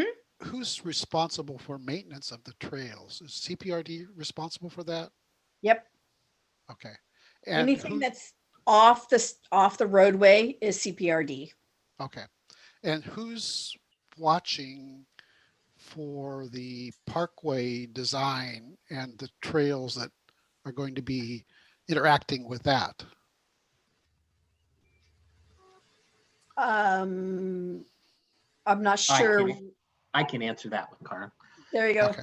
So Cprd is applying for a grant through the Oregon Department of Transportation for a new trail that would go from Industrial Parkway to Rogers Landing. And it would be for about a 700-foot long pedestrian bridge over Hess Creek. And so I'm coordinating with them on their grant application. It'll go before the city council for a letter of support. That all ties into the bypass trail system. And it also ties into our riverfront plan, where the bypass trail comes along the north side of the bypass, along 11th Street, and it goes underneath the bridge, and then it'll go down River Street to 14th, over to College, and then from College back up to Weatherly, and then goes down to the end of the cul-de-sac. And eventually that path will go all the way to Dundee. My question is, what about the trails that go close to the golf course now and kind of go intersect like over the top of where the bypass is going to go? And well, currently the paths at the golf course are owned and maintained by Cprd. And there'll be coordination and discussions that occur as part of phase 2 of the bypass, because the bypass will actually go underneath Fernwood, and Fernwood will go over the bypass. And so it clips a little bit of the corner of the park and part of that trail. So there's lots of discussions that need to occur between Cprd, ODOT, and the city on that in the future. Thank you. Okay. Karin, back to you. The only other thing I wanted to give the group a heads up is that we have one more opportunity to ask ODOT to do traffic counts at Everest and 2nd/1st for a signal out there. I have not made that request yet, just because of COVID and the lesser amount of traffic that we've been having. The last time they ran the counts, we did not meet warrants, so I didn't want to do it when traffic wasn't as close to normal as possible.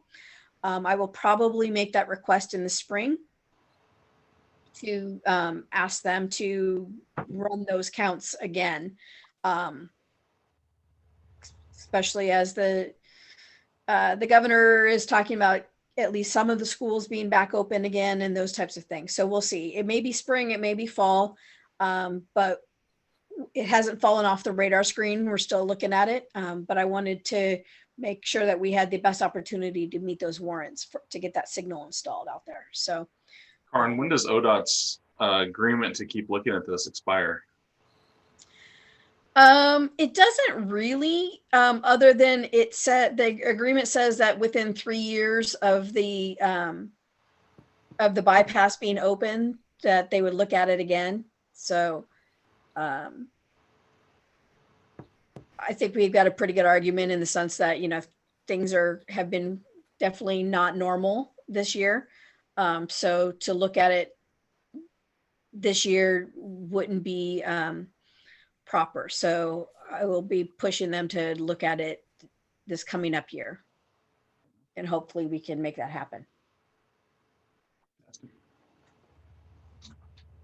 Any other project updates?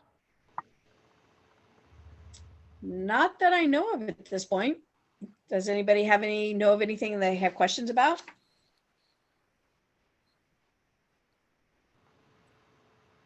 We want to mention the workforce development program that is being worked on. Shannon Buckmaster, who is the economic health manager for the city, has been working with a group out of McMinnville for workforce development for disadvantaged youth, typically between 18 and 22, 24. They did a project in Independence replacing sidewalks, broken sidewalks, inadequate sidewalks, things of that nature. We're working on trying to put the program together for Newburgh to bring them in. They would work with a concrete contractor. It teaches them life skills, work development skills, showing up on time, completing a job, being complete, so that can help them develop job skills. And at the same time, we get sidewalks replaced or installed. One of the things that we have done is we've engaged both George Fox University, Shalem Park and Recreation District, and Newburgh School District, who are all supportive of the program. And I actually just got an email from George Fox. They have about 1,000 feet of inferior sidewalk that they would propose as projects for this around the immediate campus area that are either 4 feet wide or and badly in need of replacement. Basically, the work they would do would be flat work. It's not ADA work that requires some more concise concrete work or driveways, commercial driveways. We are working on that program and hope to present it to council with the potential of them beginning work on it sometime this spring with support from local businesses, whether it's through concrete, tool donations, things like that. And it would be run through a program would be run through Yamhill County. So just came an update on that to help improve our pedestrian pathways in town.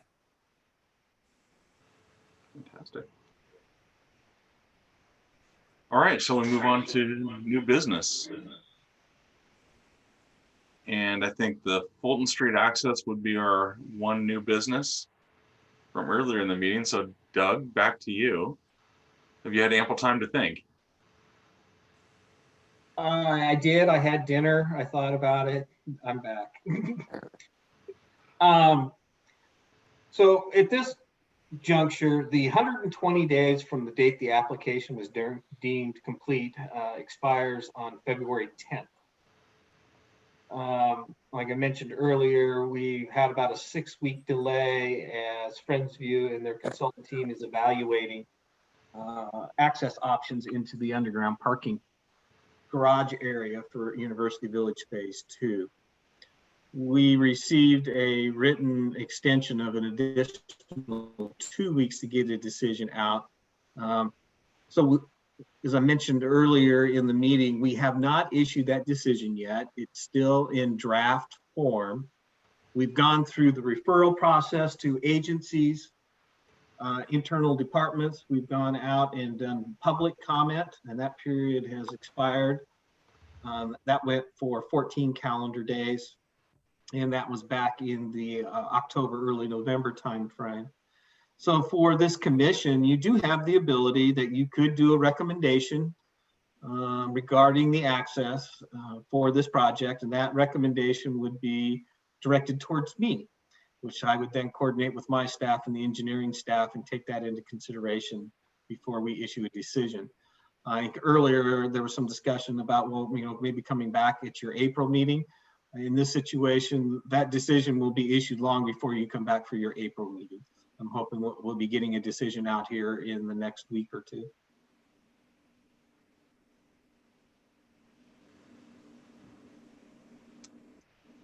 Neil?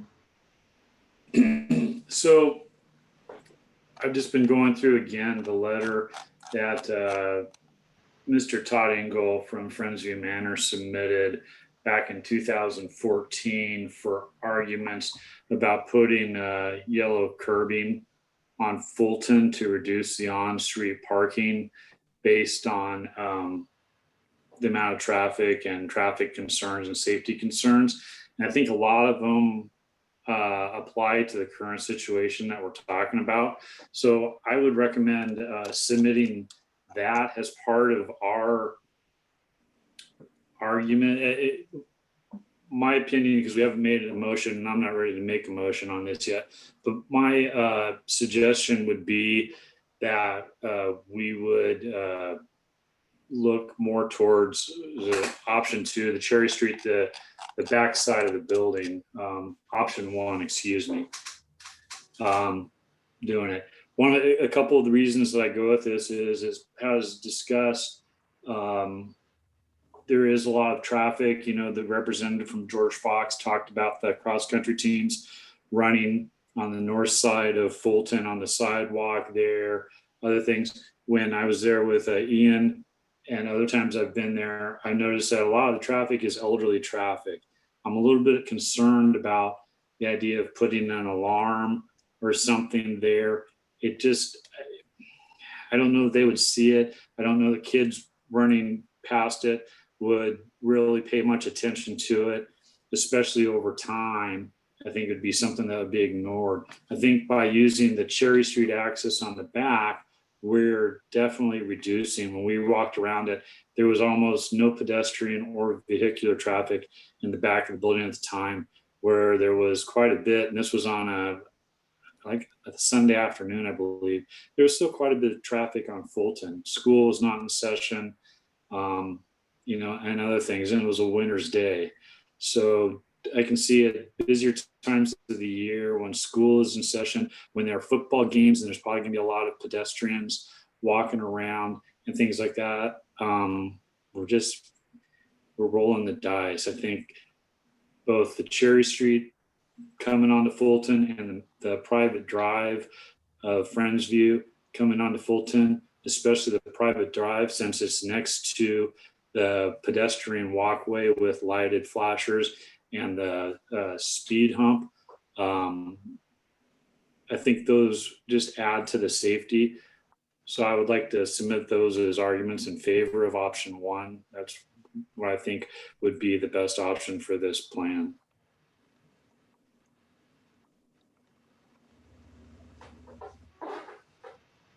So off the backside, off the north side of the building. Yes, sir. Doug, I'm sorry, one more process question. The conditions that you're writing for this, have they specified which of the accesses they're asking for approval on? The one that was submitted in the application is the access onto Fulton. Okay, and did they give any additional concedances? That's not the right word. Concessions for safety or changes for site distance? That I cannot answer, Mr. Chair. That's what part of our engineering department is evaluating that. I know that our associate engineer shared with me some concerns about driveway and site distance, that vision clearance area coming onto Fulton. But again, we have not finalized the decision yet. So without the Traffic Safety Commission being architects and saying approving one, or not even approving, but stating a preference for one axis or another, what would be the most appropriate way for us to engage the process? Well, I think here this evening is you're having your meeting and you're discussing about what your preference may be. But you would need to come up with some rationale as to why, should it come off the north, the west, the east, or the south? I can say when we did the master plan for this project, there was a traffic study that was done. And so we look at the total number of unit counts at all 4 phases of University Village, and University Village Phase 2 is a little larger than it was originally envisioned as part of the master plan, but that also means that there could be less units in Phase 3 or Phase 4, or if they wanted to keep the same number of units, then they'd have to update their traffic study. So part of that is looking about the former Center Street would be an access point. There's the existing access point into the main Friendsview campus. So from a circulation basis, Cherry Street, the former Cherry Street, I should say, does it connect to those 2 access points? I know earlier, one of the commission members brought up just about the volume. That may be something you say, well, maybe the applicant should look at that volume if you got all 4 phases and you only have 2 access points. Or do you need 3 access points based upon the number of units to make it function appropriately? And a recommendation that would include language like that is something that we would send back to the applicant to say, hey, you probably should take a look at this.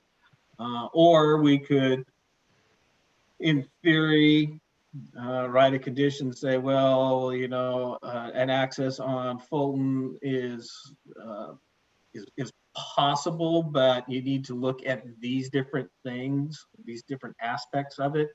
So there are a variety of different things that we can do. Right now, again, we're just responding to the application that we received and where they're proposing to provide that access. But I probably should say, Mr. Chair, just a recommendation says, well, we just want it off of Cherry Street. Doesn't have anything to back it up as to the rationale as to why. Fair enough. More importantly, why, I guess what I'm hearing from other members of the commission is that why we don't want option 4, why we wouldn't recommend or prefer option 4, the direct access to Fulton Street.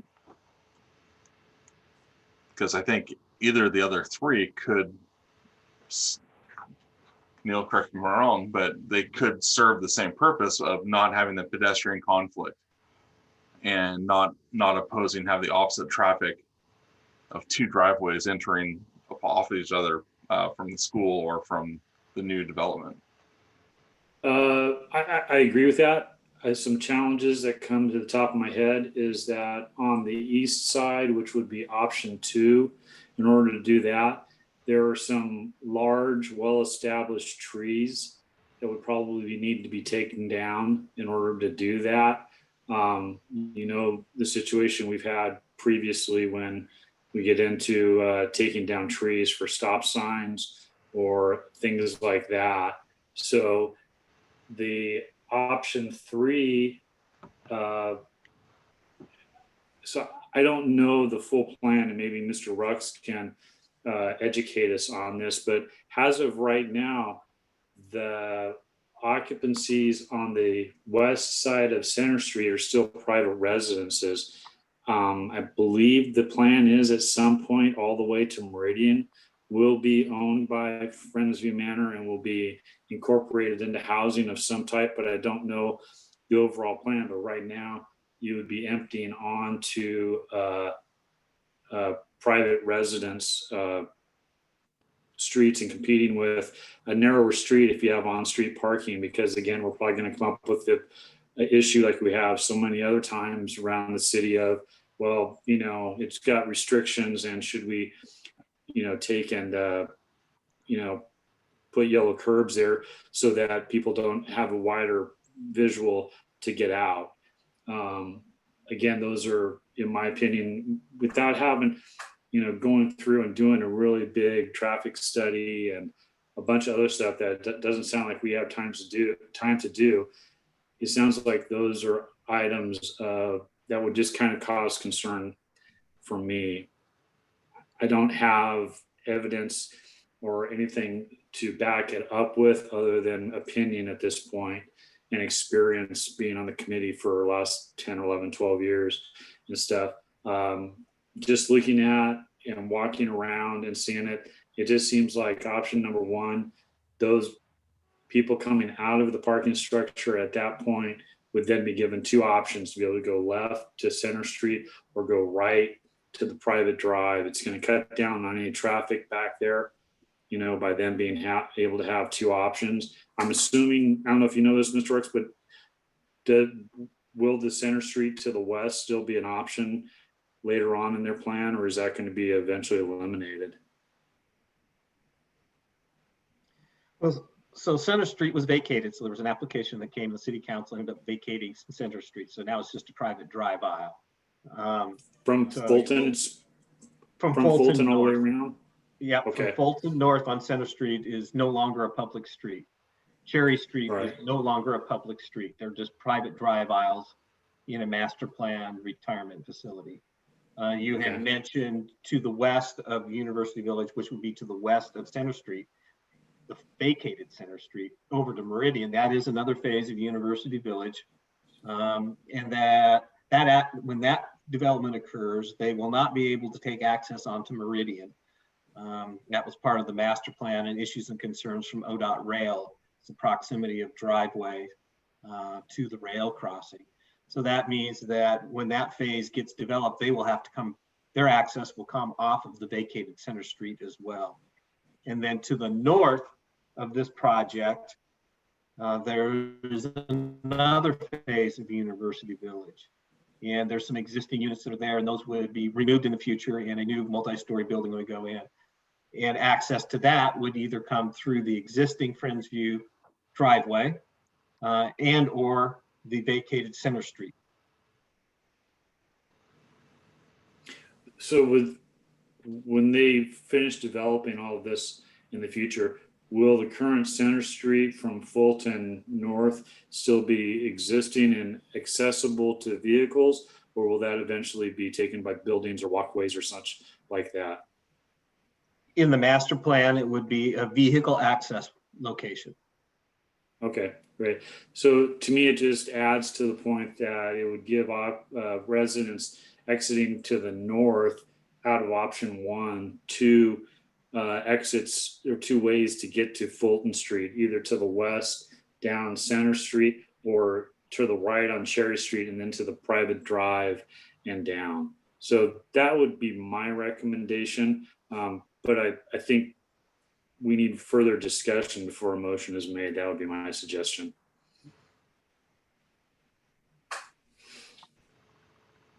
Let's see, start on the bottom left, Leslie.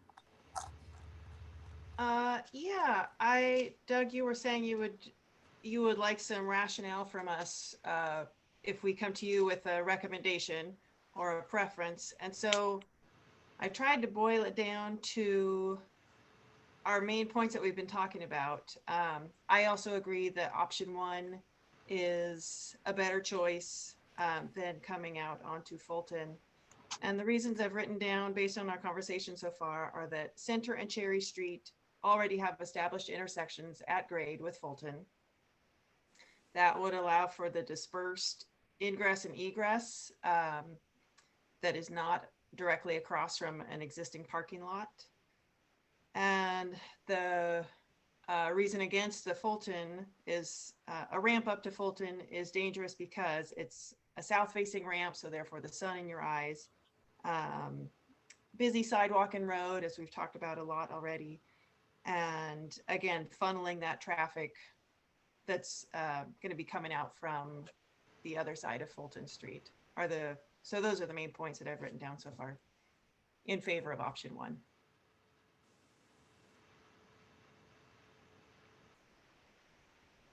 Okay.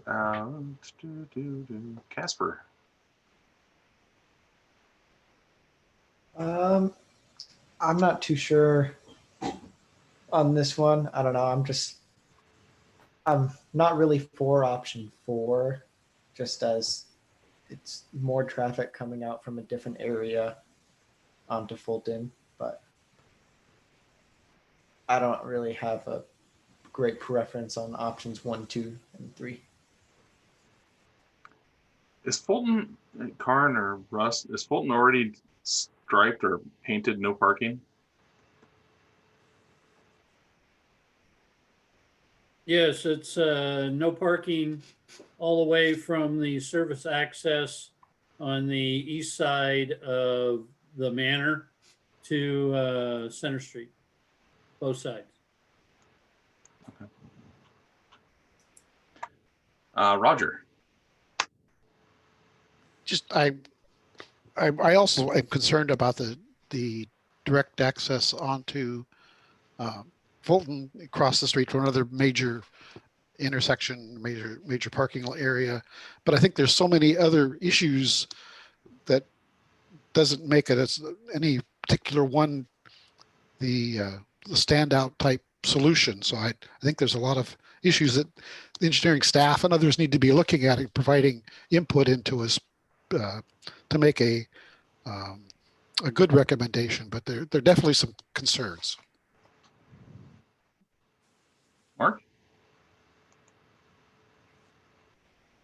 Unmuting. Yeah, the one thing that sticks in my mind, and again, this is personal experience and where I am in life. My parents were trying to talk them into going in assisted living, and they're probably at the point where they still drive. They will still have a car, but won't for a few more years. And I think some of the testimony earlier in the evening that struck a chord with me was someone pointing out that this particular parking structure would be used by residents who were sort of in that transitory mode of life where they still drive, but they're not the best drivers and they haven't quite got their license taken away, but their skills are sort of on the wane. And I would just, I'm using that reference to sort of frame my opinion is not really keen on having that parking structure dump out on a busy street that's already served by the needs of the university. Because I know I've been out on Fulton when, the end of a football game or some event at Bauman, and I know it gets pretty hectic. So that's my observation and where I'm at right now. Thank you. Bob? Well, that kind of hit home with me, Mark. Well, I just turned 70, so I'm really thinking about living in one of these things maybe sometime soon. And option 4, what kind of scares me to death from everything we've heard about it tonight, that it's just not safe. The older you get, the more problems you have, and then I wouldn't want to have any problems. I really like number 1 because it's safe. You've got two easy ways out. Numbers 2 and 3 have code issues that they can't resolve, so those are off the table totally. So so number 1 is what I think is the best for the property. And you're seeing perceived safety issues with that access? Yes. Onto Fulton? Yes. It's a difficult situation right now with what we heard earlier, and adding this to it at that location is just going to make it worse. It's pretty simple. Leslie, I saw you furiously scribbling notes. Would you like to, if the commission's ready, make a motion? Happy to. I move that we recommend to Doug Rux to consider option 1 as the, consider option 1. Do we want to add the reasoning behind that? So it's got Yes. some. Thank you. Primary reasons are that Center and Cherry Streets are established intersections at grade with Fulton Street. They will provide a dispersed egress and ingress that is not across from the parking lot with the auditorium. Also, we feel that the ramp up to Fulton, option 4, is dangerous because it is south facing, which would lead to the sun in driver's eyes. It also, Fulton is a very busy sidewalk and road with multiple types of users. Finally, this would funnel traffic directly across from an existing parking lot on Fulton. Is there a second for that motion with the reasonings? I'll second it. Any other discussion? Can we amend to the motion to put in Ian McDonough's arguments as well as Friends View arguments from 2014 as some of our, that substantiate some of our concerns? If Leslie, it's your it was motion. okay with the motioner and the That's fine. co-motioner? Yep. Yeah, motion amended. All right. Hearing no other discussion, I guess it's time for a vote. All in favor, say aye. Aye. Opposed? All right. So what is the process, Karin and Doug, for this to be formally added to the process? So what we would need to do, I'll work with Karen tomorrow and I'll ask her to write this up since she has the audio. And then we would need you to, as the chair, to sign that recommendation letter. And so you can do that electronically with your, 50,000 plus signatures that you're now getting. So we'll work on getting that to you here in the next few days. Okay. Thank you all very much. Next topic is that button. And go back to the top.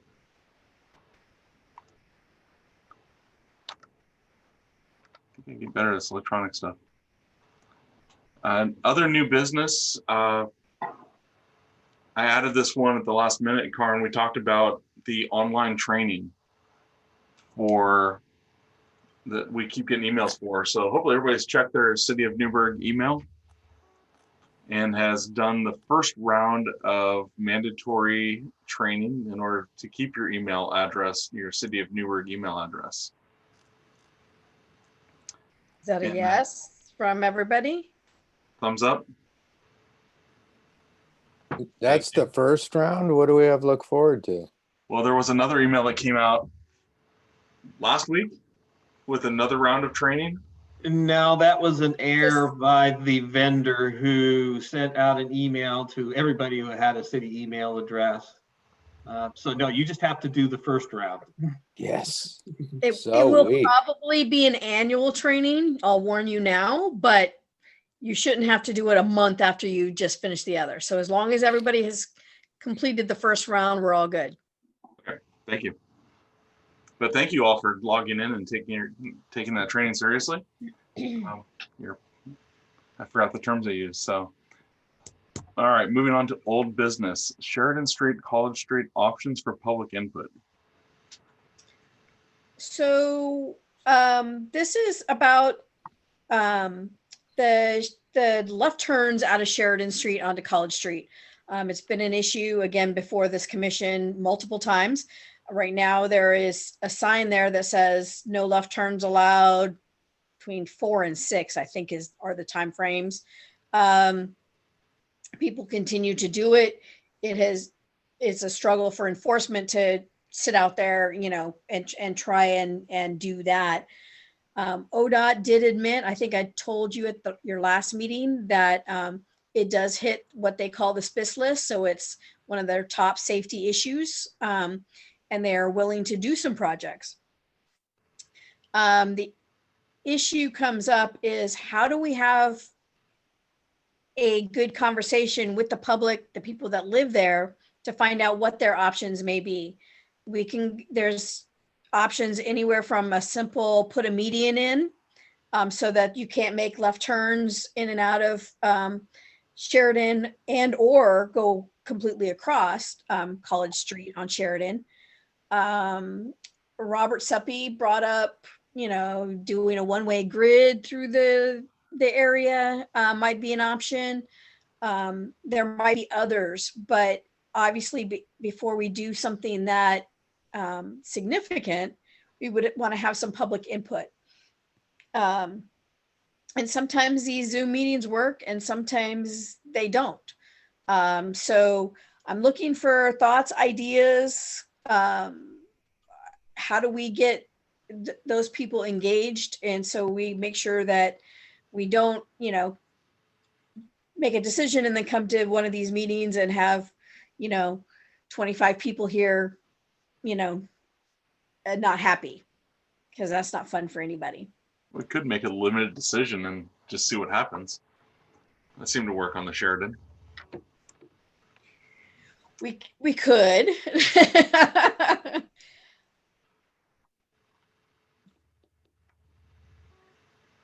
Any thoughts on how do we reach out to the citizenry in this area? And that it would be a pretty good effect to a lot more than just the folks on Sheridan. I think it affects the cultural center. It affects other folks that are off the grid there. That affects the library. It affects, you know, a lot of folks within that, you know, area between Hancock and the railroad tracks. Really, if you look to do anything, it will affect those other streets because people will go other ways. So you're going to be directly impacted by not being able to take a turn movement at Sheridan, or you're going to see increased traffic by the folks that would have otherwise used Sheridan moving up to the other local roads. Good. Or like I said, you know, if you were to go to the other extreme and say, okay, we're going to make Sheridan one way to the west, and then, you know, make one of the other streets, it could be any one of several that would be one way to the east, you know, maybe that's an option. Tony? Yeah. Just going on past history, I think you brought up a good point of making a decision on this. I can remember years ago, we made a decision because we had a lot of public testimony about people that were taking 99W to get to the Allison, because at that time, Google Maps was showing the best route to the Allison being to take 99W to Victoria and Victoria to Springbrook and then up. And the traffic on Victoria increased and they wanted stop signs, and we did it. And what we ended up doing was a few months later having a humongous amount of people that were on the street to the south. And I don't remember the name of that street to the south right now. They were avoiding the stop signs by taking that street to the south, and it goes around. They get to the same point with only 2 stop signs instead of 6. So I think we've been discussing this area for a long time now and had a lot of issues with it. So I think that what we need to do is make sure that we look out not only at our current problem, but we look into the crystal ball and in the future of what's going to happen and where the city and where this area is going to be 5, 10, 15, 20 years in the future, because decisions we make now could have pretty big impacts on the surrounding area. Just a little piece of history to help us possibly guide us in our decision making. Yeah, I would normally recommend some kind of open house where we invite them and, have different options laid out and people could vote on them, or, yeah, I like that, or no, I don't like that, or those kinds of things. But again, in the climate that we're in, that's really not a good option. It's not an option at this stage of the game. So again, looking for other ideas or thoughts. I mean, there are some virtual open house tools out there where it's a little bit of a choose your own adventure where you can click through, but it takes a lot of staff time to stand those up. Whereas a public open house where you can stand up in front of everybody and say, here's what we're thinking, throw your ideas at me, is a different type of open house. So Hey, Con, what was our timeline on this? I don't know that we have one other than ODOT has been willing. And we don't want to lose ODOT's willingness to do something out here. But I don't think we have a specific, like, we have to have a decision made by any date per se. Could I suggest that maybe we keep open communication with ODOT, but maybe that we look at doing something maybe later on in the summer when hopefully COVID has died down a little bit and the social restrictions have possibly reduced some, and we've got the cultural center right there, and there's hopefully possibly the possibility that we could have some type of public meeting right there at the cultural center with the neighbors in that area, and we can get public input at that time. We can certainly do that. We could also send a letter out to the neighbors in the sense of just saying, hey, we're starting to have a conversation. We're hoping to have a meeting in the summertime. Be thinking about it. I think that's a good idea also. One thought,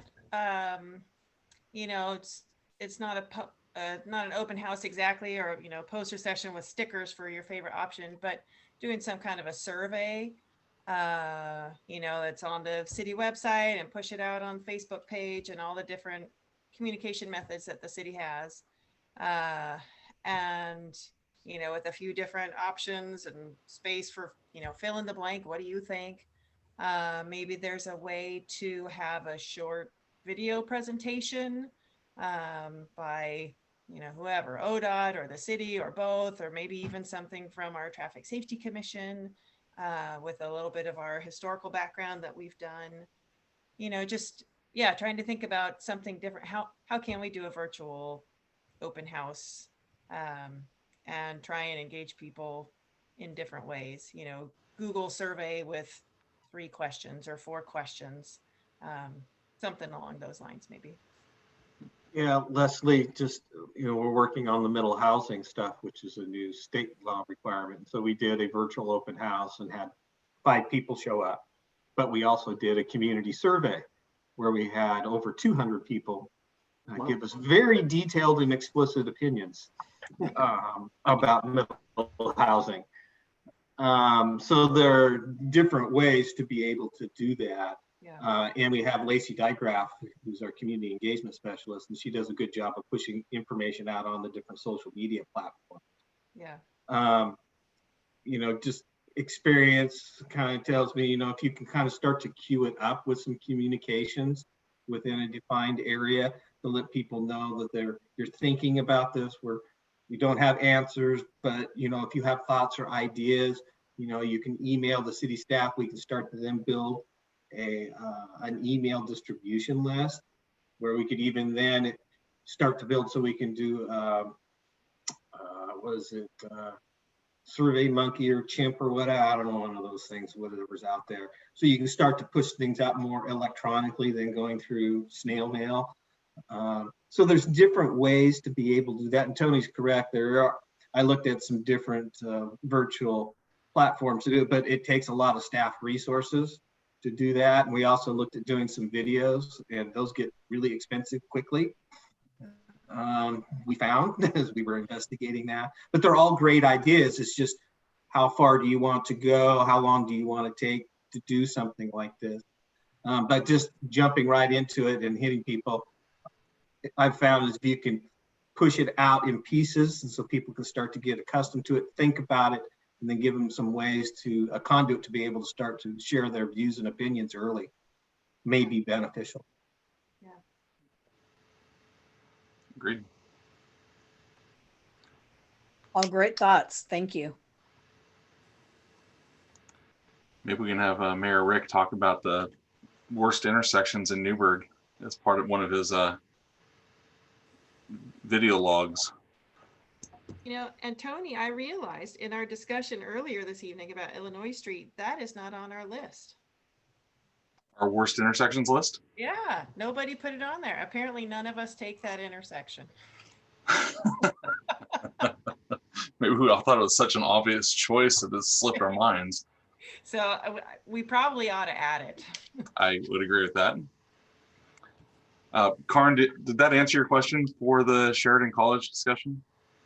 Yeah, it certainly helped. And maybe I'll reach out to a couple of you and we'll, come up with some wording and things that maybe we think can go out to the neighborhood and go from there.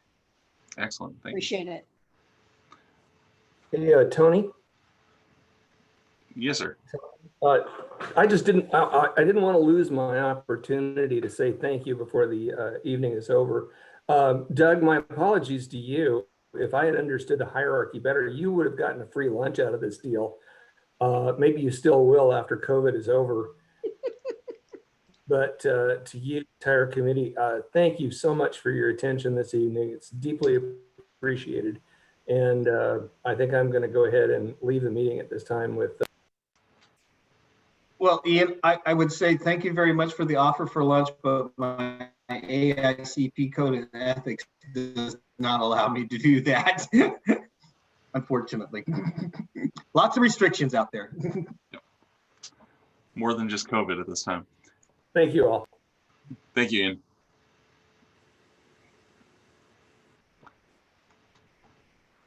Been sitting here tonight chewing through where do I know Ian from past life? I can't put my finger on it, but all right. Last thing on our old business is the worst intersection list. So I think Leslie pointed out that we do need to update that with the Main Street, Illinois. Definitely. I'm not sure how we missed that one. We're so focused on Mountain View and Villa. It's true. Before we get to commissioner comments, just wanted to wish the Traffic Safety Commission happy birthday.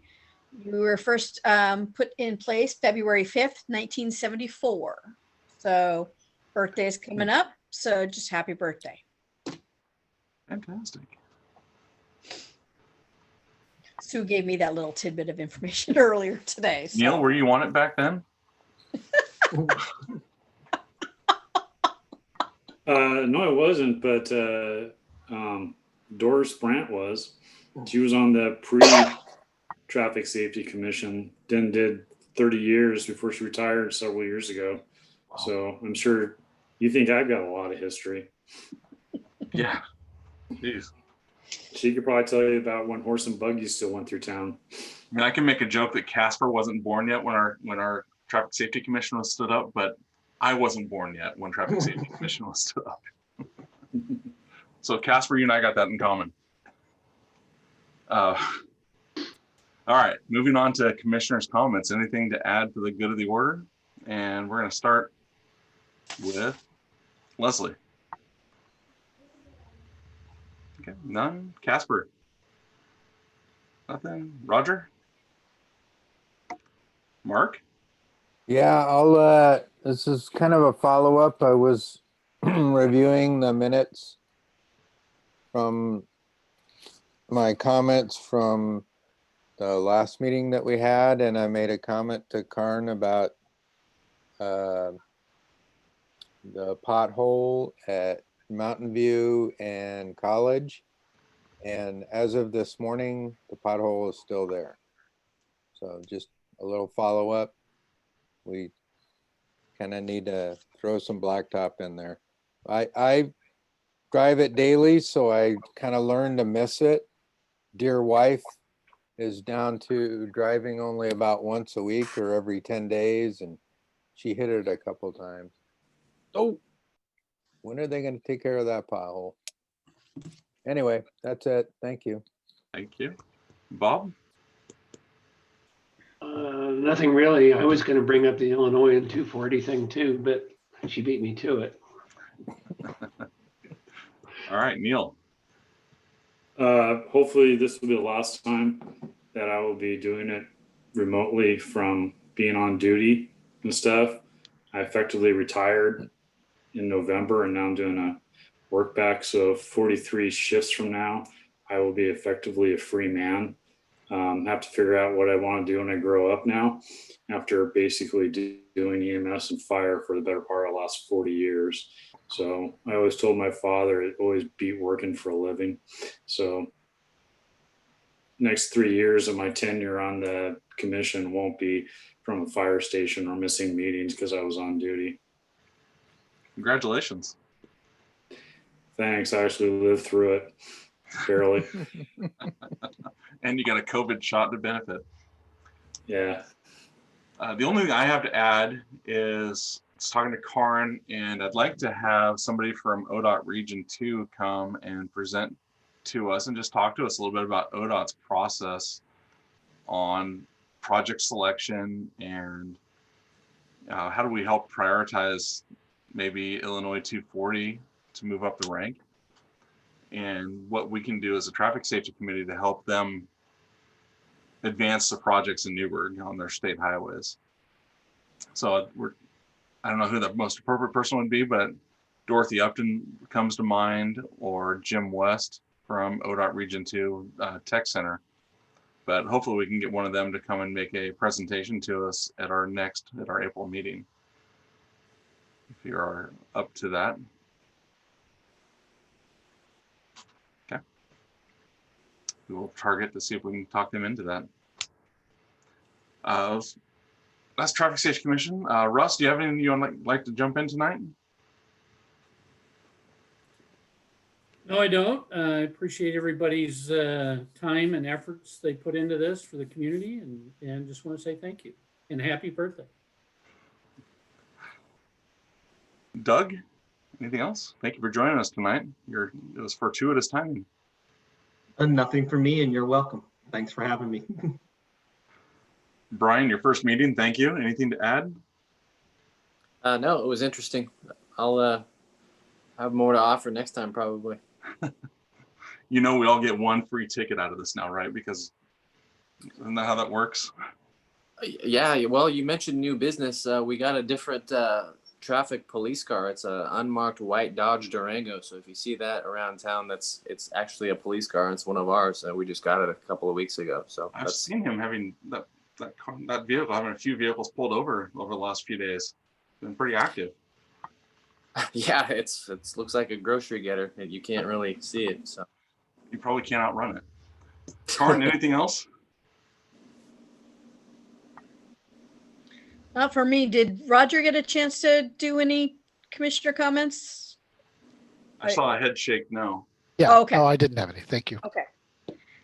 Nope, I don't have anything else. Like I said, I'll follow up about the potholes with the letter of recommendation from the group to get Tony to sign that and get that to Doug, and that type of thing. And we will have our next meeting in April. All right, April 12th, 2020, 7 o'clock, most likely on Zoom again. So thank you all. Have a great night. Good night. Night. Good night. Good night.